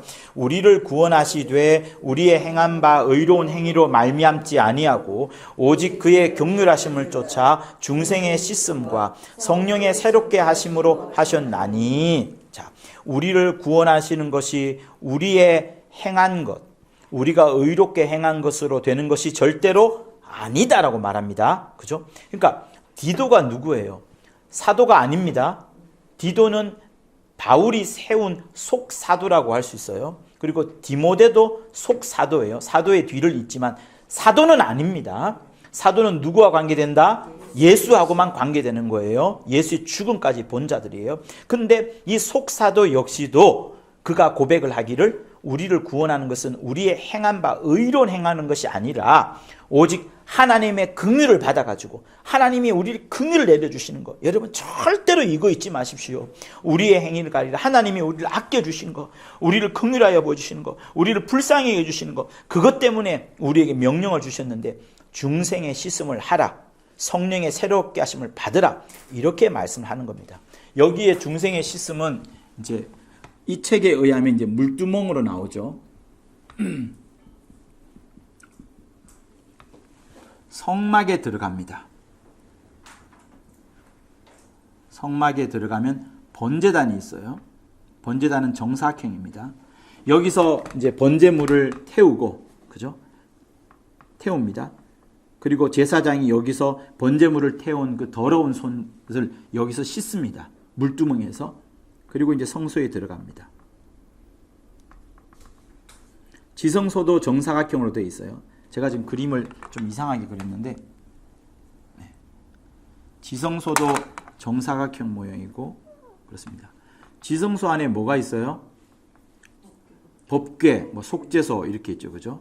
법궤가 있고 속죄소가 있고, 여기가 이제 휘장이고요, 그죠? 예수께서 죽으실 때 휘장이 찢어졌고요. 휘장 앞에 금향단이 있습니다.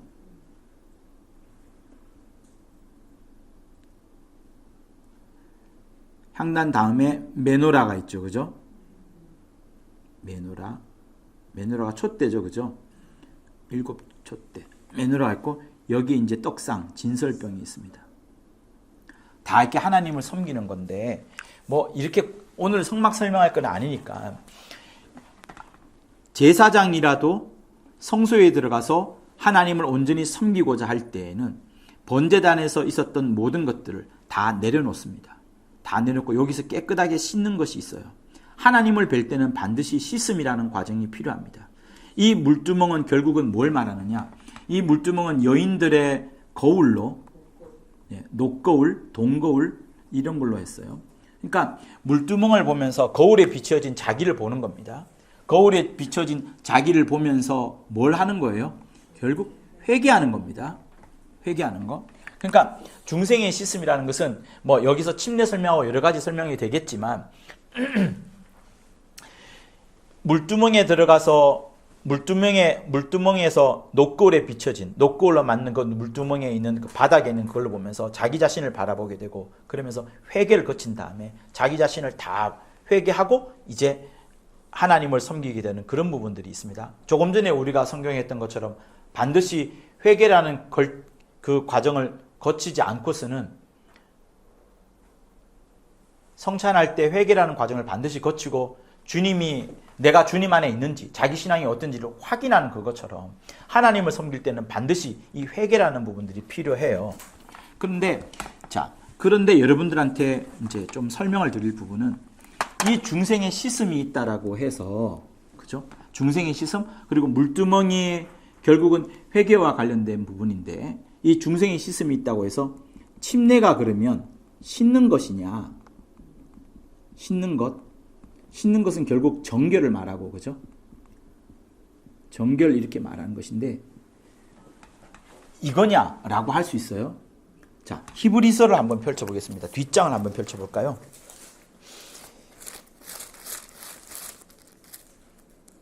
히브리서 9장을 한번 볼까요?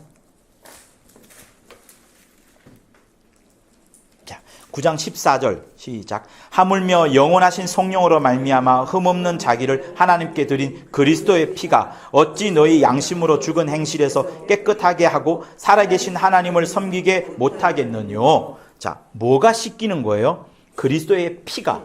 여러분 절대로 잊지 마세요. 물이 씻기는 게 아닙니다. 물은 구원의 표예요. 표입니다. 표지. 씻기는 것은 예수의 피밖에 없어요. 그러니까 보혈 찬송이 우리가 그토록 많이 부르는 이유가 피 이외에는 씻기는 것이 없기 때문에 그렇습니다. 그러니까 피가 중요하고요. 요한 1서를 볼까요? 요한 1서 1장 7절. 저가 빛 가운데 계신 것 같이 우리도 빛 가운데 행하면 우리가 서로 사귐이 있고 그 아들 예수의 피가 우리를 모든 죄에서 깨끗하게 하실 것이요. 이렇게 나옵니다. 자, 그리고 고린도전서 6장 11절을 읽어보세요. 고린도전서는 이제 아까도 읽었던 것처럼 침례에 관한 부분이 있잖아요. 11절을 읽어볼까요? 시작. 이와 같이 너희도 너희 자신을 죄에 대하여는 죽은 자요 그리스도 예수 예, 죄송합니다. 로마서를 펼쳤네요. 6장 11절 시작. 너희 중에 이와 같은 자들이 있더니 주 예수 그리스도의 이름과 우리 하나님의 성령 안에서 씻음과 거룩함과 의롭다 하심을 얻었느니라. 자, 여기에 씻음이 이제 나옵니다. 그래서 성령 안에서 씻음이라고 해서 이거를 침례로 보는 사람이 있는데 그렇지 않아요. 그렇지 않습니다. 그러니까 성경에서 씻는 것, 깨끗하게 하는 것, 없이 하는 것은 철저하게 뭐라고요? 예수의 피예요. 예수의 피로 씻습니다. 그런데 예수의 피로 씻음 받은 자가 하나님의 아들 예수의 명령에 순종을 해서 너 물로 침례를 받아라 이렇게 말씀하는 거예요. 물로 침례를 받아라. 물로 침례를 받아라 말씀합니다. 여러분 헷갈리지 말아야 됩니다. 자, 사도행전 2장 38절을 볼게요. 사도행전 2장 38절 시작. 베드로가 가르되 너희가 회개하여 각각 예수 그리스도의 이름으로 침례를 받고 죄사함을 얻으라. 그리하면 성령을 선물로 받으리니. 지금 베드로는 이제 처음으로 사람들한테 오순절날 역사가 나타난 이후에 설교를 하는 중에 그렇게 말합니다. 회개하고 예수 이름으로 침례를 받아라. 죄사함을 얻을 것이다. 그러면 성령도 선물로 받을 것이다. 이렇게 말합니다. 그러니까 회개와 침례가 하나의 구원의 과정 속에 있는 걸 말해요. 회개와 침례가 구원의 과정 속에 있습니다. 그러니까 침례를 반드시 받아야만 구원함을 얻는다? 맞아요, 안 맞아요? 침례를 받아야만 구원함을 얻는 것 아니에요. 절대로 아니에요. 구원은 뭐로 말미암아요? 예수의 피. 예수의 피를 어떻게 한다? 믿는 거. 그죠? 믿음으로 우린 구원함을 받습니다. 믿음으로 구원함을 받는 거예요. 침례 받았다고 해서 구원함을 받는 게 아니에요. 그런데 구원함을 받은 자가 내가 거듭났기 때문에 내가 예수로 인하여서 이제 완전히 중생했기 때문에 나는 더 이상 옛사람은 장사 지내고 새 사람으로 이제 거듭났기 때문에 내가 더 이상의 첫 언약 속에 있지 아니하고 새 언약 속에 있기 때문에 나는 첫 아담에 붙잡힌 자가 아니라 둘째 아담에게 확실하게 속한 자이라는 것을 이제 알기 때문에 그것에 대한 믿음의 고백으로서, 신앙의 고백으로서 그렇게 나는 예수와 함께 죽겠습니다. 그리고 예수와 함께 부활하겠습니다 하면서 거듭난 사람이 침례를 받는 겁니다. 그래서 이게 매우 다른 거예요. 그런데 여러분, 루터라는 분은 침례를 받아야지, 다시 말하면 세례를 받아야지 언약 속에 있는 자다. 하나님의 언약이 그러니까 여러분 그게 또 어디서 왔냐 그러면 할례에서 결국 왔어요. 침례가 구원이다. 침례 받아야만 구원함을 얻는다는 것은 결국 세례 받아야만 구원함을 얻는다는 것인데, 할례를 누가 받았어요? 아브라함의 자손들이 양피를 자르면서 받지 않습니까? 그러면서 하나님의 언약 속에 있는 자다. 우리는 언약의 자녀다. 이걸 이제 고백합니다. 그죠? 언약의 자녀를 고백하면서 할례를 받았습니다. 이것처럼 침례를 똑같이 봤던 거예요. 아, 침례를 받아야지 예수의 새 언약 속에 있는 거다. 이거를 이렇게 생각한 거예요. 그러니까 침례를 받아야지 새 언약 속에 있는 거다. 그거는 틀린 바는 아니에요. 그러나 침례가 진짜 말하는 바는 이 부분보다도 진짜로 강조한 게 뭐라고요? 뭐겠어요? 네, 항상 생각해. 연순신표, 예수와 함께 연합한다는 거, 예수와 함께 연합한다는 거 절대로 잊지 마십시오. 새 언약 속에 들어간다는 그 의미를 떠올릴 수 있어요. 그러니까 우리가 로마서 읽었던 것처럼 로마서 8장이라든가 로마서 6장이라든가 다 떠올릴 수 있고 이해할 수 있습니다. 그러나 침례 첫 번째 의미는 예수와 함께 죽고 예수와 함께 부활한다. 예수와 연합하여서 죽고 예수와 연합하여서 부활한다. 그 연합의 의미가 있습니다. 침례는 철저하게 연합의 의미예요. 그러나 씻기는 것은 침례를 말하는 게 아닙니다. 그거를 또 누가 말했느냐? 이거를 사도 바울이 이야기했을 뿐만 아니라 심지어 또 다른 사도인 베드로도 이걸 이야기를 합니다. 그래서 베드로전서 3장 21절을 한번 보자고요.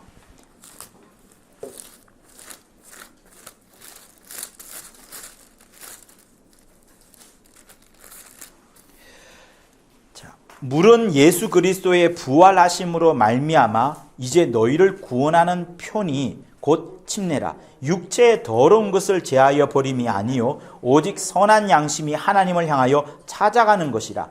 자, 침례가 육체의 더러운 것을 제하여 버림이 아니라라고 베드로가 딱 꼬집어 말합니다. 그러니까 이제 그 미크바라는 그 정결 예식이 제2성전기 때 율법에 없던, 구약에 없던 제2성전기에 정결례가 굉장히 많이 등장합니다. 깨끗하게 해야 된다는 그런 의식들이. 그래서 물로 깨끗하게 하는 거, 불로 깨끗하게 하는 거, 여러 정결례가 굉장히 많이 등장을 합니다. 그 중에 하나가 이제 미크바인데, 미크바는 물로 깨끗하게 한다는 것인데, 미크바는 특정한 날에 항상 와서 자기 혼자 물속에 들어갔다가 나오는 거예요. 지금도 미크바는 합니다. 그러나 주님이 말씀하신 침례, 그리고 침례 요한이 행했던 그 침례는 정결례로서 하는 게 아닙니다. 지난 시간에 말씀했다시피 침례 요한의 가장 큰 사명은 모든 사람들을, 자기 앞에 오는 자를 침례를 주게 됐을 때에 누가 와요? 성령이 임하는 자, 그가 장차 성령과 불로 침례 줄 자인 것을 말씀을 들었기 때문에 자기는 그게 사명인 거예요. 사람들한테 침례 주는 그게 하나의 잡으로 한 게 아니라 아버지 하나님께서 자기에게 명하신 바가 있기 때문에, 하나님께서 자기에게 명하신 바가 있기 때문에 그 명하신 바대로 순종을 하다 보는 그것, 그러면서 장차 예수를 드러내는 그 역할로 침례를 주는 겁니다. 그러니까 미크바하고는 상관이 없는 거예요. 정결례하고는 상관이 없는 거예요. 그런데 그렇기 때문에 베드로의 사도가 또 말하기를, 야, 침례는 육체의 더러운 것을 제하는 게 아니다. 오히려 우리의 선한 양심, 우리의 마음이 정말 하나님을 향하고 하나님을 그리워하고 하나님을 사모하고 하나님을 막 찾아가는 그거, 그 선한 양심이 있는 것이다. 이렇게 주장하는 겁니다. 이렇게. 그러니까 우리의 신앙생활은 사실 어려운 게 아니에요. 하나님을 사랑하고 그 긍휼을 받으려고, 그 은혜 받으려고 끝까지 하나님을 향하여 두 팔을 벌리고 죄를 있으면 회개하고 그렇다고 일부러 죄를 지으면서 또 회개하려고 하는 그런 이상한 것 하지 말고 마음을 선하게 하여서 하나님 그러다가 실수하면 회개 또 하면 되는 것이고요. 그거를 말하는 겁니다. 그러면서 우리가 침례를 받는 것인데 그 물은 예수 그리스도의 부활하심으로 말미암아 이제 너희를 구원하는 편이. 예수께서 부활하셨어요. 어디서 부활했습니까? 죽음에서 부활합니다. 그러니까 물이라는 것은요, 죽음을 의미하는 겁니다. 그래서 구원의 표라고 하는 것은 뭐냐면 여러분, 이 침례 받았기 때문에 많은 사람들이 그렇게 착각합니다. 침례를 구원의 표라고 말하니까 티켓으로 말하는데 여기서는 티켓으로 말하는 게 아니에요. 버스표 탈 때, 비행기 탈 때 티켓이 있어야 타는 그거를 말하는 게 아닙니다. 침례라는 것은 내가 물에서 건짐을 받았다. 물의 흔적이 있다. 그걸 말하는 거예요. 물에서 예수께서 부활하심으로 말미암아 이제 우리도 부활한다. 어디서? 물에서, 죽음에서 부활한다라는 것을 말하는 거예요. 그렇기 때문에 철저하게 여러분, 이 공간, 음부라는 공간은 물의 공간이요. 물에서 뭐가 나오죠? 창세기에서 흙이 나옵니다. 그죠? 그래서 흙으로 들어가는 것, 무덤 속에 들어가는 것, 역시 물 속에 들어가는 것 다르지 않습니다. 그래서 침례를 흙 속에 들어가지 않고 물 속에 들어가는 것은 어떻게 보면 또 감사한 거예요. 자, 어쨌든 이 물이라는 공간 속에서는 전부 다 죽어야 됩니다. 여기는 사망밖에 없어요. 이 공간의 주인이 누구예요? 마귀. 마귀의 또 다른 이름이 뭐예요? 바자로 시작하는 거? 바알세부 혹은 바알세불. 이 뜻이 뭐예요? 네. 자, 한번 세게 한번 해봅시다. 시작. 똥집 주인. 똥집 주인. 네, 똥집. 배설물. 그러니까 이 하늘을 지을 때 하나님께서 이미 아시고 여기서 쓸데없는 것. 그러니까 건축을 할 때도 필요 없는 자재물들은 버리잖아요. 그런 공간으로서 딱 마련해 놓은 겁니다. 아니나 다를까 여기서 범죄해서 여기다 가둬 놓은 거예요. 여기 주인은 자기가 주인이라고 하지만 세상 임금이라고 하지만 결국 주님이 하나님이 보시기에는 바알세불이다. 똥집 주인이다. 너 똥집에서 주인 아무리 역할을 해봐라. 결국 의미 없는 거다. 나중에는 지옥 불못에 갈 것이다. 라고 말합니다. 그러니까 여기서 죽고 여기로 들어가야 되는 것을 침례는 계속해서 말하는 거예요. 침례라는 것은 여기서는 반드시 죽어야 된다는 거. 그래서 또다시 이야기하지만 내가 침례를 받는다는 것은 예수와 함께 죽겠노라. 예수와 함께 죽겠노라. 그래서 여러분 죽음을 각오하면 사실 두려운 게 없습니다. 이 세상에서 가장 무서운 힘, 가장 무서운 파워는 죽음입니다. 그래서 죽기를 무서워함으로 사망에 매여 종로를 한 너희 모든 자라는 것처럼 우리 모두는 죽음을 두려워요. 죽기 싫어서 돈 벌고 죽기 싫어서 약 먹고 죽기 싫어서 뭔가를 합니다. 은연중에 우리는 죽지 않으려고 몸부림을 씁니다. 배고픈 것도 죽지 않으려고 사실 뭐 먹는 것이고요. 근데 그 죽음, 그만큼 죽음이라는 힘이 강력한데 죽음보다 더 강력한 게 있어요. 뭐예요? 부활. 죽음이 그렇게 강력한 건데 죽음의 최고의 힘인데 그 힘을 깨뜨려버린 것이 부활인 겁니다. 그래서 주님은 자기가 부활하는 것이 자기 힘으로 할 수 없고 누구의 힘으로 한다? 아버지의 힘으로. 그러면서 자기를 이까지 확 낮추어버린 거예요. 주 예수 본인의 힘과 본인의 능력으로 하지 않고 아버지께 철저히 자기 자신을 맡겨버린 것이 이곳에 온 겁니다. 그러니까 여기는 삼중적인, 누구는 삼중적인, 그러니까 1의도, 2의도, 3의도가 다 들어가 있는 놀라운 장면이 일어난 것이 이곳인 거예요. 그래서 여기서는 죽고 여기서는 사는 겁니다. 그래서 여러분 반드시 생각해야 될 건 뭔가 하면 여기서는 모든 만물이 다 죽습니다. 피조물에 고대하는 바는 하나님의 아들들이 나타나기를 간절히 원하는 그것처럼 피조물 역시도 여기서는 다 썩어짐과 썩어짐의 종로로 타는 나와 있지 않습니까? 다 죽는 거예요. 그래서 여러분 달걀 있죠, 달걀. 달걀 안에 조그마한 공기층이 있어요. 공기층이 있습니다. 에그 에어셀이라 그러는 공기층이 있어요. 달걀 속에 이제 병아리가 있다가 그 속에서 고기 조금 들어가 있는 공기를 먹으면서 살아요. 근데 딱 이제 어미 배에서 나오잖아요. 뱃속에서 나오면 그 공기층을 깨뜨려야 돼요. 깨뜨려서 그 달걀 속에 있는 공기를 먹어야 되는 게 아니라 바깥에 있는 공기를 빨리 흡입을 해야 삽니다. 그러니까 그게 어떤 이치인가 하면 이 속에서 우리가 율법과 양심의 그늘 아래에 있어서 희미하게나마 하나님을 알아요. 하나님이란 존재에 대해서 압니다. 그러나 율법과 그 양심을 벗어나서 완벽한 호흡할 수 있는, 완벽하게 호흡해야 되는, 성령과 호흡해야 되는 것을 하려면 여기서 벗어나서 여기로 들어와야 되는 거예요. 그래서 주님은 이곳에 머물 생각을 아예 하지 마라. 여기서 그 달걀 속에 있는 조그만 공기를 흡입하려고 하지 말고 이곳에 들어와서 성령으로 호흡하라 라고 말하는 게 고린도전서 12장 13절인가 아마 나와 있는 성령으로 호흡하라 라는 그 부분인 겁니다. 그렇기 때문에 여러분 절대로 여기에 미련을 두지 말고 여기서는 어떻게 된다? 죽어야 된다. 근데 여러분 어떻게 죽을 거예요? 예수와 함께 죽는 거. 예수와 함께 죽으려고 여러분 작정을 해보세요. 작정해보세요. 그래서 저는 우편 강도와 예수와 함께 죽는다라고 생각하면서 십자가에 달렸을 때 정말 기뻤을 것 같아요. 그죠? 그리고 저는 또 한편 이렇게 생각합니다. 내가 나이 많이 들어서 죽을 때는 정말 이렇게 힘도 없고 하구나. 근데 나는 지금 예수와 함께 죽는다. 예수와 함께 죽는구나. 그리고 예수와 함께 죽는 그 기쁨이 막 넘쳐나서 죽을 때 얼굴이 환해져야 되는 게 맞습니다. 왜? 그에게 예수와 함께 죽으니까 또 예수와 함께 부활하는 것이 있는 거예요. 그리고 평소에 우리의 삶 역시도 어떻게 됩니까? 예수와 함께 죽으려고 해야 되는 거예요. 뭐든지 시간도 죽이고 물질도 죽여나가고 내 욕심도 죽여나가고 하면서 그게 결국은 침례의 의미가 되는 겁니다. 침례의 의미. 자, 그래서 이렇게 해서 침례가 이제 매우 중요한 것인데 이제 최종적으로 정리를 해드리면 침례는 의식이다, 의식이 아니다? 의식이 아니에요? 네, 침례는 의식이지만 의식으로 하지 않고 주님의 명령에 순종하는 거다. 그죠? 명령에 순종하는 거다. 순종하면서 나의 뭘 보여주는 거예요? 믿음의 고백, 최고의 신앙 고백을 하는 겁니다. 신앙 고백을 하면서 여러분이 생각할 것은 아나바프티스를 생각했어요.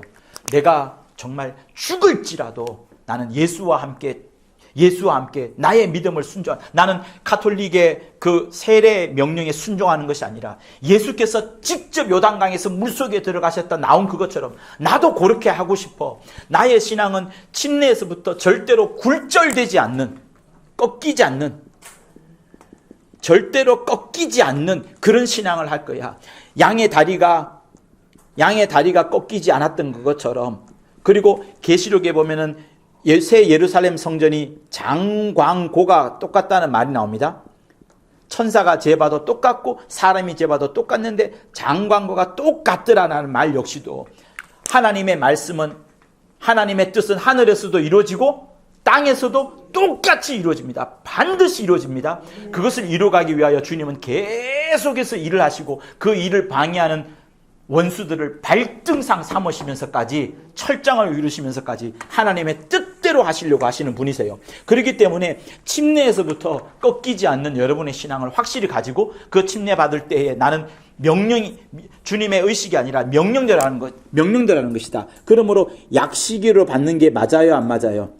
약식으로 받지 않는 겁니다. 그리고 침례는 즉시 받는 거예요. 즉시. 자, 우리 사도행전을 펼쳐보시겠습니다. 사도행전 2장 37절을 보면 저희가 이 말을 듣고 마음에 찔려 베드로와 다른 사도들에게 물어 가로되 형제들아 우리가 어찌할꼬 하거늘 베드로가 가로되 너희가 회개하여 각각 예수 그리스도의 이름으로 침례를 받고 죄사함을 얻으라. 그리하면 성령을 선물로 받으리라 하면서 즉시 받는 것을 말합니다. 다른 어떤 긴 설명을 하지 않고 즉시로, 믿는 즉시로 받게끔 합니다. 자, 8장을 보세요.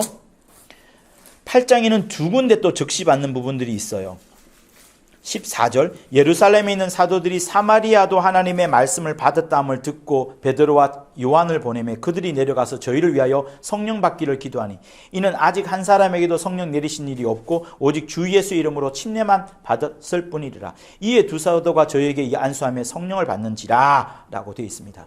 이 부분 역시도 즉시 받는 부분이고 또 내시, 에디오피아 내시가 굉장히 좋은 케이스를 보여주죠. 26절에서 보여지는 부분.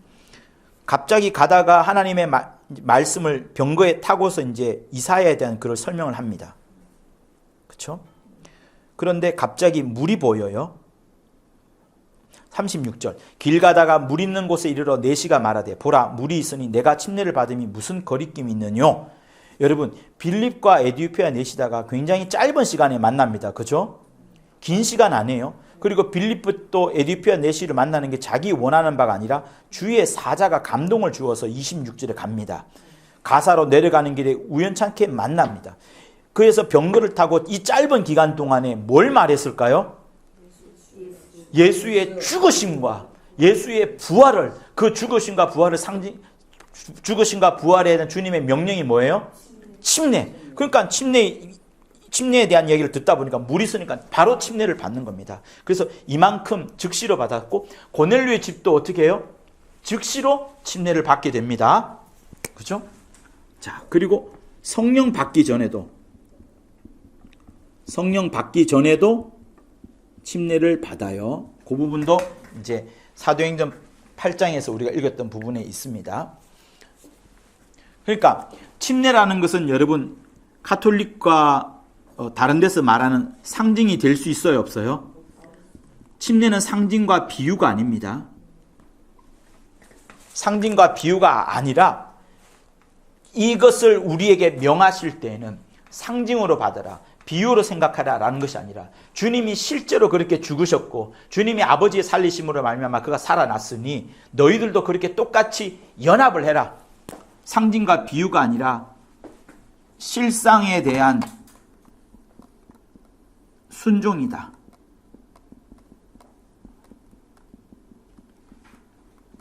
하나님의 말씀에 믿음을 실제로 체험하는 것이다. 그래서 여기서 쓰진 않았지만 제가 또다시 강조하는 것은 침례는 진짜로 죽을 각오를 하는 겁니다. 우리의 신앙이 매일매일 죽을 각오로 하는 거예요. 예배 드릴 때도 죽을 각오로, 더 이상 예배가 없다, 내일 예배가 없다 할지라도 오늘 하루 내게 주어진 자처럼 이 예배를 뜨겁게 보내는 것이고, 이 강의 시간도 뜨겁게 듣고, 이 강의 시간도 뜨겁게 전하고, 또 여러분이 나가서도 누구를 만날 때에도 언제 이 사람을 다시 만날지 알 수 없으니 죽을 각오를 하고 그 사람을 만나고, 또 특히 여러분들이 이제 그 선교하러 외국에 가게 됩니다. 그러면 언제 또 자주 가게 될지 알 수가 없어요. 그러니 그때 주어진 이 하루와 그때 주어진 시간들은 정말로 소중하기 때문에 지금부터 죽을 각오를 하고, 그곳에서도 어떤 일이 생길지 알 수 없지만 하나님의 놀라운 방법으로 또 역사하여 주셔서 죽을 각오로 임한 그때 하나님의 놀라운 그 응답들이 지금 있기를 우리 모두가 바라는 겁니다. 자, 그런 부분들을 이제 설명을 드렸고요. 자, 그리고 마지막으로 이제 여러분한테 설명을 드릴 중요한 부분들이 있습니다. 그것은 뭐냐면 이제 침례 요한하고 요한의 침례와 예수의 침례가 다르다는 부분을 좀 설명을 좀 드려야 돼요. 자, 우리 누가복음 3장을 보실게요.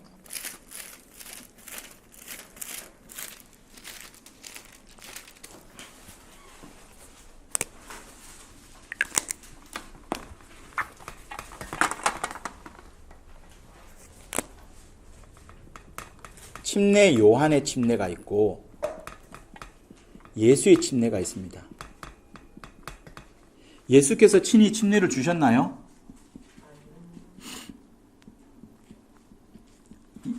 예수께서 침례를 주지 않았다라고 성경에 기록하고 있죠.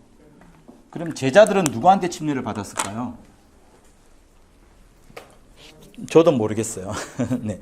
자, 누가복음 3장을 꼼꼼하게 읽어보면 요한이 3장 3절 요단강 부근 근처에 와서 죄사함을 얻게 하는 회개의 침례를 전파하니 라고 되어 있습니다. 요한의 침례의 가장 큰 정의는 죄사함을 얻게 하는 침례.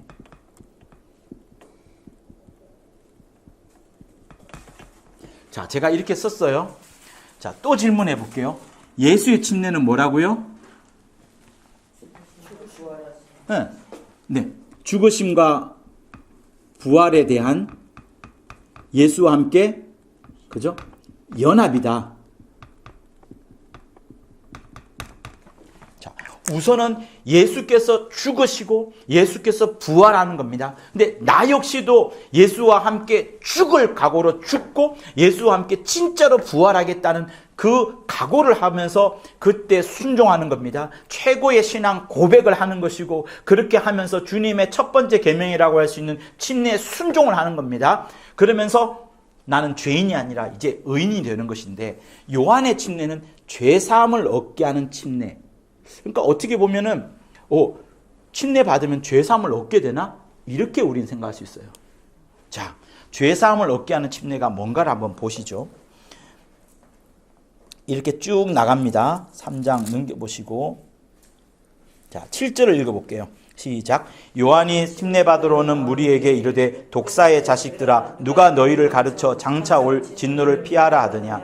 그러므로 회개에 합당한 열매를 맺고 속으로 아브라함이 우리 조상이라고 말하지 말라. 내가 너희에게 이르노니 하나님이 능히 이 돌들도 아브라함의 자손이 되게 하시리라. 자, 회개에 합당한 열매를 말합니다. 지금 전부 요한의 침례를 놓고서 말하는 거예요. 근데 이게 헷갈리면 이거를 여기다 갖다 붙이는 경향들이 있어요. 여기다 갖다 붙이는 신학생들이나 또 초기 목사들도 있습니다. 그래서 설교를 막 엉뚱하게 하시는 분들도 계신데, 잘못됐다는 게 아니라 헷갈린 거니까 어떡하겠어요. 그래서 분명히 알아야 되는 건데, 요한의 침례를 향하여서 죄사함을 얻게 하는 침례, 회개에 합당한 열매 맺으라, 이렇게 말씀을 합니다. 그러면 여러분, 요한은 어떤 자인가가 지금 필요한데, 요한은 죄사함을 얻게 하는 침례를 주려고 하고 회개에 합당한 열매를 맺으라고 막 강조합니다. 자, 그리고 우리가 봐야 될 부분들이 10절 한번 보실까요? 무리가 물어 가로되 그러면 우리가 무엇을 해야 되리까? 옷 두 벌 있는 자는 옷 없는 자에게 나눠주고 먹을 것이 있는 자도 그렇게 나눠주라. 나눠주는 거 이야기합니다. 세리들한테는 정한세 외에는 늑증하지 말라. 더 많이 받지 말라 말합니다. 군병들한테는 뭐라고 해요? 사람에게 강포하지 말고 무소하지 말고 받는 임금을 그것을 족한 줄 알라라고 14절을 말합니다. 자, 침례 요한이 죄사함을 얻게 하는 침례 말하고 유대인들이 자기 앞에 올 때에 회개에 합당한 열매 맺으라고 막 이렇게 강조합니다. 그리고 나서 뒷부분에 이야기하는 부분은 바른 생활을 하라는 것처럼 보여져요. 그죠? 그러면 요한이 어떤 자인가를 우리는 봐야 돼요. 자, 요한은 율법과 선지자의 마지막이라고 했어요. 요한이 마지막에 어떻게 죽죠? 헤롯 왕에게, 그죠?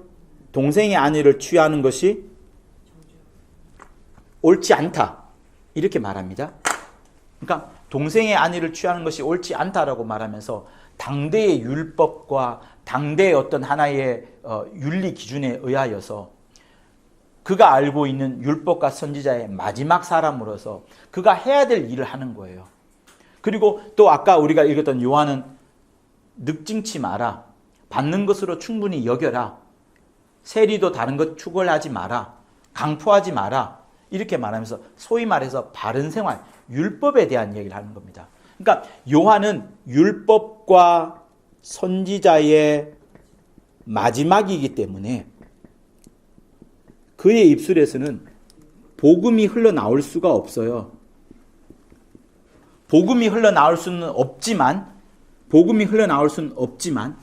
죄사함을 얻게 하는, 그러니까 침례 자체가, 요한의 침례 자체가 죄사함을 주는 게 아니에요. 죄사함을 주는 침례가 아닙니다. 그러니까 지금 요한은 유대인들에게 나오라고 하잖아요. 그죠? 침례 받으라고. 유대인들이 자기 앞에 왔을 때 뭐라고 말합니까? 이 독사의 자식들아라고 말합니다. 유대인들은 평소에 자기를 뭐로 여겼어요? 의인으로 여깁니다. 의인으로 여겼는데 이들이 침례를 받으면서 죄인이 되는 거예요. 요한의 침례를 받으면서.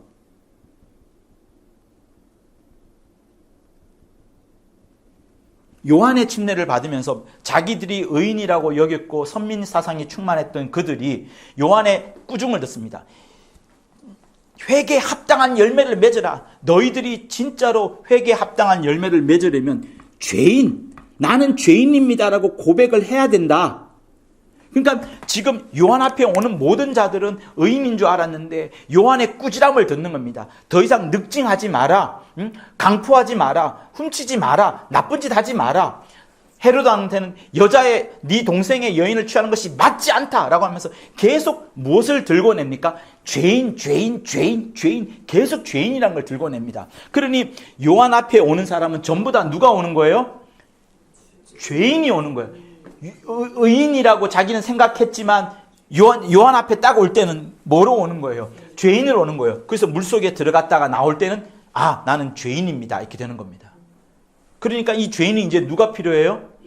병자가 누가 필요합니까? 의사가 필요한 거예요. 의원이 필요한 것처럼 죄인이 이제 누가 필요하면 예수가 필요한 거예요. 그래서 이 죄인은 결국은 예수께로 인도하게 되는 역할을 하기 때문에 요한의 일은 굉장히 중요한 역할을 지금 하고 있는 겁니다. 그래서 예수보다 앞서서 먼저 등불을 밝히면서 인도하는 자라라고 말라기에도 나오고 하는 그런 부분, 엘리야가 먼저 오리라 했던 부분을 바로 요한을 말하는 거예요. 자, 누가복음 3장에서 쭉 지나가다 보면 16절을 한번 보실까요? 3장 16절 시작. 요한이 모든 사람에게 대답하여 가로되 나는 물로 너에게 침례를 주거니와 나보다 능력 많으신 이가 오시나니 나는 그의 신들매 물기도 감당치 못하겠노라. 그는 성령과 불로 너희에게 침례를 줄 것이요 손에 키를 들고 자기 타작마당을 정하게 하사 알곡은 모아 곡간에 들이고 죽정이는 꺼지지 않는 불에 태우시리라. 자, 알곡은 성령의 침례를 받았으니 곡간에 들여지고 쭉정이는 불로 태운다는 이야기를 합니다. 그렇죠? 요한이 생각하는 예수, 나보다 능력 많으신 이가 예수잖아요. 그죠? 요한이 생각하는 예수는 어떤 분인가 하면 성령과 뭐로 침례준다? 불로 침례준다. 자, 요한이 생각하는 이 부분이에요. 요한은 생각하기를 예수님은 성령으로 침례를 주고 또 불로도 침례를 준다. 이렇게 요한이 생각합니다. 그가 누구라고요? 메시아라고 생각합니다. 자, 요한은 성령으로 침례 줄 자, 자기 앞에 와서 이제 성령이 임하는 것을 보게 될 테니까 그 분을 만날 때까지 계속 뭘 합니까? 침례를 계속 줍니다. 침례를 계속 주는데 그가 생각하는 예수님은 불로 침례를 주는 분이라고 생각합니다. 그러니까 요한의 사고를 생각해 보세요. 요한의 사고는 당대 유대인들의 사고예요. 당대 유대인들의 사고인데 요한이 먼저 알고 있기 때문에 장차 자기 앞에 오는 자가 성령으로 침례 줄 것에 대해서는 알고 있지만 그 메시아가 불로 침례 주는 것, 심판하는 것, 심판을 지금 강조하는 거예요. 요한이 생각하는 예수, 요한이 생각하는 메시아는 어떤 주분인가 하면 심판주로서 심판하시는 분, 불로 침례를 줘버리는 분, 이렇게 지금 요한은 생각하는 거예요. 예수가. 그러니까 다시 말하면 요한의 시각 자체가 어떤 시각인가 하면 항상 자기는 율법으로서 남을 판단하지 않습니까? 정죄했던 부분. 그러니까 요한이 예수를 생각할 때 그는 심판하는 분이시요 불로 내리시는 분을 알고 있지만 알고 있는 거예요. 알고 있어요. 그런데 주님이 뭐라고 말씀하시냐면 자, 마가복음 6장을 한번 보시겠어요?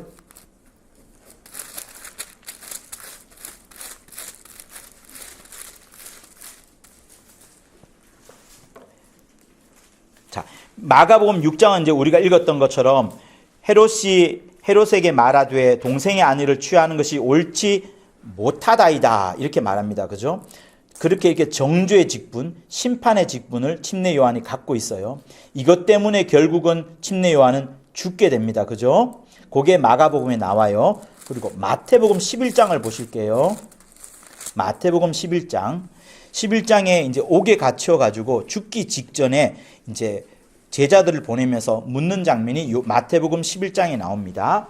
3절을 보면 예수께 여짜오되 오실 그이가 당신이 오니까 우리가 다른 일을 기다리오리까. 예수께서 대답하여 가라사대 소경이 보며 안전뱅이가 걸으며 문둥이가 깨끗함을 받으며 귀머리가 들으며 죽은 자가 살아나며 가난한 자에게 복음이 전파된다고 하라. 누구든지 나를 인하여 실족하지 않은 자는 복이 있도다 하시니라. 자, 요한은 요거를 생각합니다. 예수께서 오시면은 성령으로 침례를 주거나 아니면 전부 다 박살내버리는, 불로 다 침례를 줘버리는 심판주로서 생각을 하는 거예요. 요한은 당대 유대인들 전부 다 메시아가 오시면 로마의 압제에서 자기를 건져낼 거로 생각하는 겁니다. 로마의 압제를 건져내기 전에 로마를 박살낼 거로 생각하는 거예요. 왜냐하면 이들은 늘 은혜와 긍휼 아래에 있는 것이 아니라 율법 아래에 있었기 때문에 그렇습니다. 그래서 자기 제자들을 보낼 때에도 아니 언제 심판 내릴 겁니까? 언제 빨리 로마에서 건져낼 겁니까? 우리를 건져내는 것이 지금 아닙니까? 빨리 건져내십시오. 저도 옥에 있습니다. 근데 예수님이 대답한 게 뭐예요? 소경이 보며 안전뱅이가 걸으며 귀머리가 들으며 죽은 자가 살아며 가난한 자에게 복음이 전파된다 하라. 주님은 전혀 엉뚱한 이야기를 하시는 거예요. 주님은 엉뚱한 이야기를. 여기는 요한이 생각한 메시아는 심판주로서 박살내는 그런 분이지만 예수님이 대답은 뭐라고 하냐요? 나는 구원하러 왔다. 복음을 전하러 왔다. 너희들이 생각하지 못하는 놀라운 일을 하러 왔다라고 하면서 전혀 바꾸어주는 장면이 있습니다. 그래서 요한의 침례와 예수의 침례는 매우 다른 것인데 다시 한번 예수의 침례는 연합하는 것이다. 연순심표, 예수와 함께 연합하여서 예수와 함께 죽는 것, 물속에 들어갔다 나오는 게 중요한 게 아니라 예수와 함께 죽는 게 중요한 겁니다. 예수와 함께 또한 부활하는 것도 중요한 겁니다. 그러면서 예수의 명령에 순종을 하고 예수님의 침례 받으면서 나의 신분을 바뀌어 나가고 그리고 구원의 표로서 나는 물에서 죽음에서 건짐을 받았다라고 그 고백을 하는 것이 예수의 침례인데 요한의 침례는 죄사함을 얻게 하는 침례라는 것은 침례를 받음으로 인하여서 죄사함을 얻게 된다?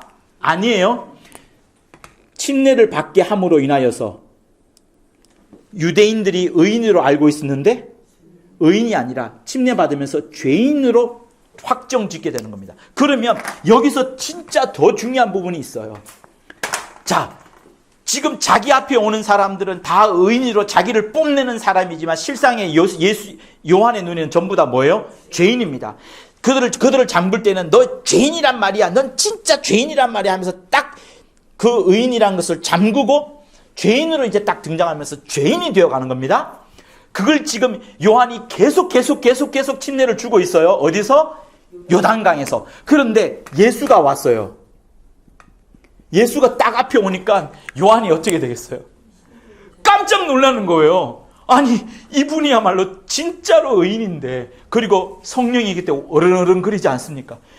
이제 그러니까 예수가 자기 앞에 오는 것은 지금까지 다 의인이라고 뻗팅기면서 죄인들이 왔는데 그들을 침례주는 게 이 요한의 꿈이 요한의 그 일이었어요. 하나님이 시키는 일이었어요. 근데 이제 진짜 의인이 와버렸어요. 예수께서 오시기 전에 요한이 예수를 보고 뭐라고 말합니까? 하나님의 아들 혹은 하나님의 어린 양 이렇게 말합니다. 그러니 예수를 보고 벌벌벌 떨지 않을 수 없는 거예요. 그러니까 누가 침례 받아야 된다는 생각했어요?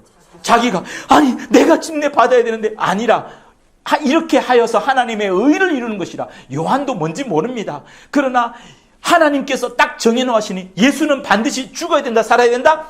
죽어야 되는 거예요. 반드시 요단강에서 침례 받으러 죽고서 이건 하나님 아버지의 뜻이라고요. 죽고 부활하는 것은 하나님 아버지의 뜻인 거지 하나의 폼 잡으려고 물속에 들어갔다 나온 게 아니라 진짜로 죽고 진짜로 사는 것을 말하는 겁니다. 그리고 우리 역시도 진짜로 죽고 진짜로 사는 것을 말하는데 예수가 딱 왔어. 얼마나 놀라겠습니까? 얼마나 놀라겠어요. 그러니 예수가 이 자리에 왔을 때는 이제 예수가 죄인이에요, 의인 이거 말하는 게 아니에요. 예수의 과거가 뭡니까? 다윗의 후손. 다윗의 후손이니까 왕의 가문이에요. 왕의 자손이에요. 그러니까 혈통적으로 이미 요셉은 다윗의 후손으로 왕인 겁니다. 왕. 그러나 이건 결국 뭐예요? 사람이에요. 그죠? 침례를 받음으로 인해서 뭐가 돼요? 이는 내 사랑하는 아들이요. 내 기뻐하는 자라. 기뻐하는 자. 이렇게 하는 거예요. 그러니까 사람에서 뭐가 돼요? 하나님의 아들이 돼버리는 거예요. 근데 하나님의 아들이 침례를 받았던 거예요. 왜? 아버지의 뜻대로 하려고. 그분도 아버지의 뜻대로 순종하려고. 예수께서 솔직히 말해서 이거 안 해도 돼요, 안 돼요? 될 것 같아요. 그러나 예수님은 그 작은 하나님 아버지의 뜻이라 할지라도 전폭적으로 순종하면서 무엇을 장사 지내는 겁니까? 자기가 요셉의 그 혈통에서 나왔고 또 다윗의 후손 왕의 자손 사람이라는 것을 장사 지내버리고 이제부터는 하나님의 아들로서 직접 하나님의 아들로서 역사하는 그런 부분. 그러자마자 이것을 듣고 나자 바로 누구 만나러 가요? 마귀를 만나러 가는 거예요. 하나님의 아들이 이제 딱 박살내러 가는 거예요. 이 하나님의 의도 가운데 있었던 것처럼 여기서 나올 때, 그죠? 이 하늘에 들어가고자 할 때 우리를 구원하는 것도 있지만 마귀를 박살내려고 여기서 나오셔서 여기서 박살내려고 하는 그 뜻이 이제 마침내 딱 이루어지는 겁니다. 자기 자신을 사람에게서 벗어나서 하나님의 아들로 딱 인정되는 순간 다른 거 다 안 해도 되는데 바로 마귀를 박살내려고 광야로 가셔가지고 그와 이제 대적하는 그런 부분들이 있는 겁니다. 그만큼 이 요한의 침례는 매우 중요한 것, 유대인은 의인이었지만 죄인으로 드러나는 반면에 예수께서는 사람이었다가 이제 하나님의 아들로 드러난 중요한 부분이 침례이고 여기에 우리를 어떻게 되는 거예요? 우리가 여기에 연합을 하는 겁니다. 우리는 과거에 어디 있던 사람이에요? 이 음부에서 죽어야 되는 음부의 형상이었던 사람이지만 여기서는 뭐가 돼요? 하나님의 형상, 하나님의 아들이 되어서 부활하는 거예요. 그래서 이거를 잊지 말라. 이걸 하나의 의식이나 상념이나 어떤 추억으로 여기는 것이 아니라 실제로 침례를 받음으로 뭐라고요? 체험을 하게 되고 그러면서 예수께 순종하고 복종하게 되고 하나님 아버지의 모든 뜻을 이루어가는 첫 번째 계명에 순응하게 되는 것이 침례인 겁니다. 그러니 침례가 얼마나 중요한 거예요. 이거 물뿌림으로 된다고요? 되지 않습니다. 그래서 여러분 정말로 우리 역시도 주 예수와 똑같이 죽을 각오를 다 하는 여러분의 하루하루의 삶이 되기를 예수 이름으로 축원합니다. 거창한 꿈을 꾸고 엄청난 야망을 가질 것이 아니라 주 예수께서 우리에게 주어진 하루하루 정말 주를 위해서 죽으리라고 각오할 그때에 하나님의 놀라운 역사가 여러분의 삶과 여러분의 일터와 또 여러분 선교지에 펼쳐날 것을 예수 이름으로 믿고 또 축원합니다. 우리 받은 말씀을 갖고 간절히 기도하시겠습니다. 하나님 아버지, 예수와 함께 죽고 예수와 함께 부활하는 우리의 하루하루의 삶이 될 수 있도록 인도하여 주시옵소서. 물속에 들어갔다 나오는 것이 중요한 것이 아니라 진실로 예수와 함께 죽을 각오를 하는 것이 중요한 것이오니 예수와 죽을 각오를 하는 우리 온 선교사님들, 우리 목사님들, 또 우리 선교사님들 다 될 수 있도록 역사하여 주셔서 하나님 아버지의 영광을 드리는 우리 모두가 될 수 있도록 아버지여 역사하여 주시옵소서. 하나님 아버지여 음부의 형상에서 벗어나 하나님의 아들의 되계심을 참으로 감사하오니 역사하여 주옵소서. 주기도합니다. 하늘에 계신 우리 아버지여, 이름이 거룩히 여김을 받으시오며 나라의 임하옵시며 뜻이 하늘에서 이룬 것 같이 땅에서도 이루어지이다. 오늘날 우리에게 일용할 양식을 주옵시고 우리가 우리에게 죄 지은 자를 사하여 준 것 같이 우리의 죄를 사하여 주옵시고 우리를 시험에 들게 하지 마옵시며 다만 악에서 구하옵소서. 나라와 권세와 영광이 아버지께 영원히 있사옵나이다. 아멘. 네, 고맙습니다. 고맙습니다.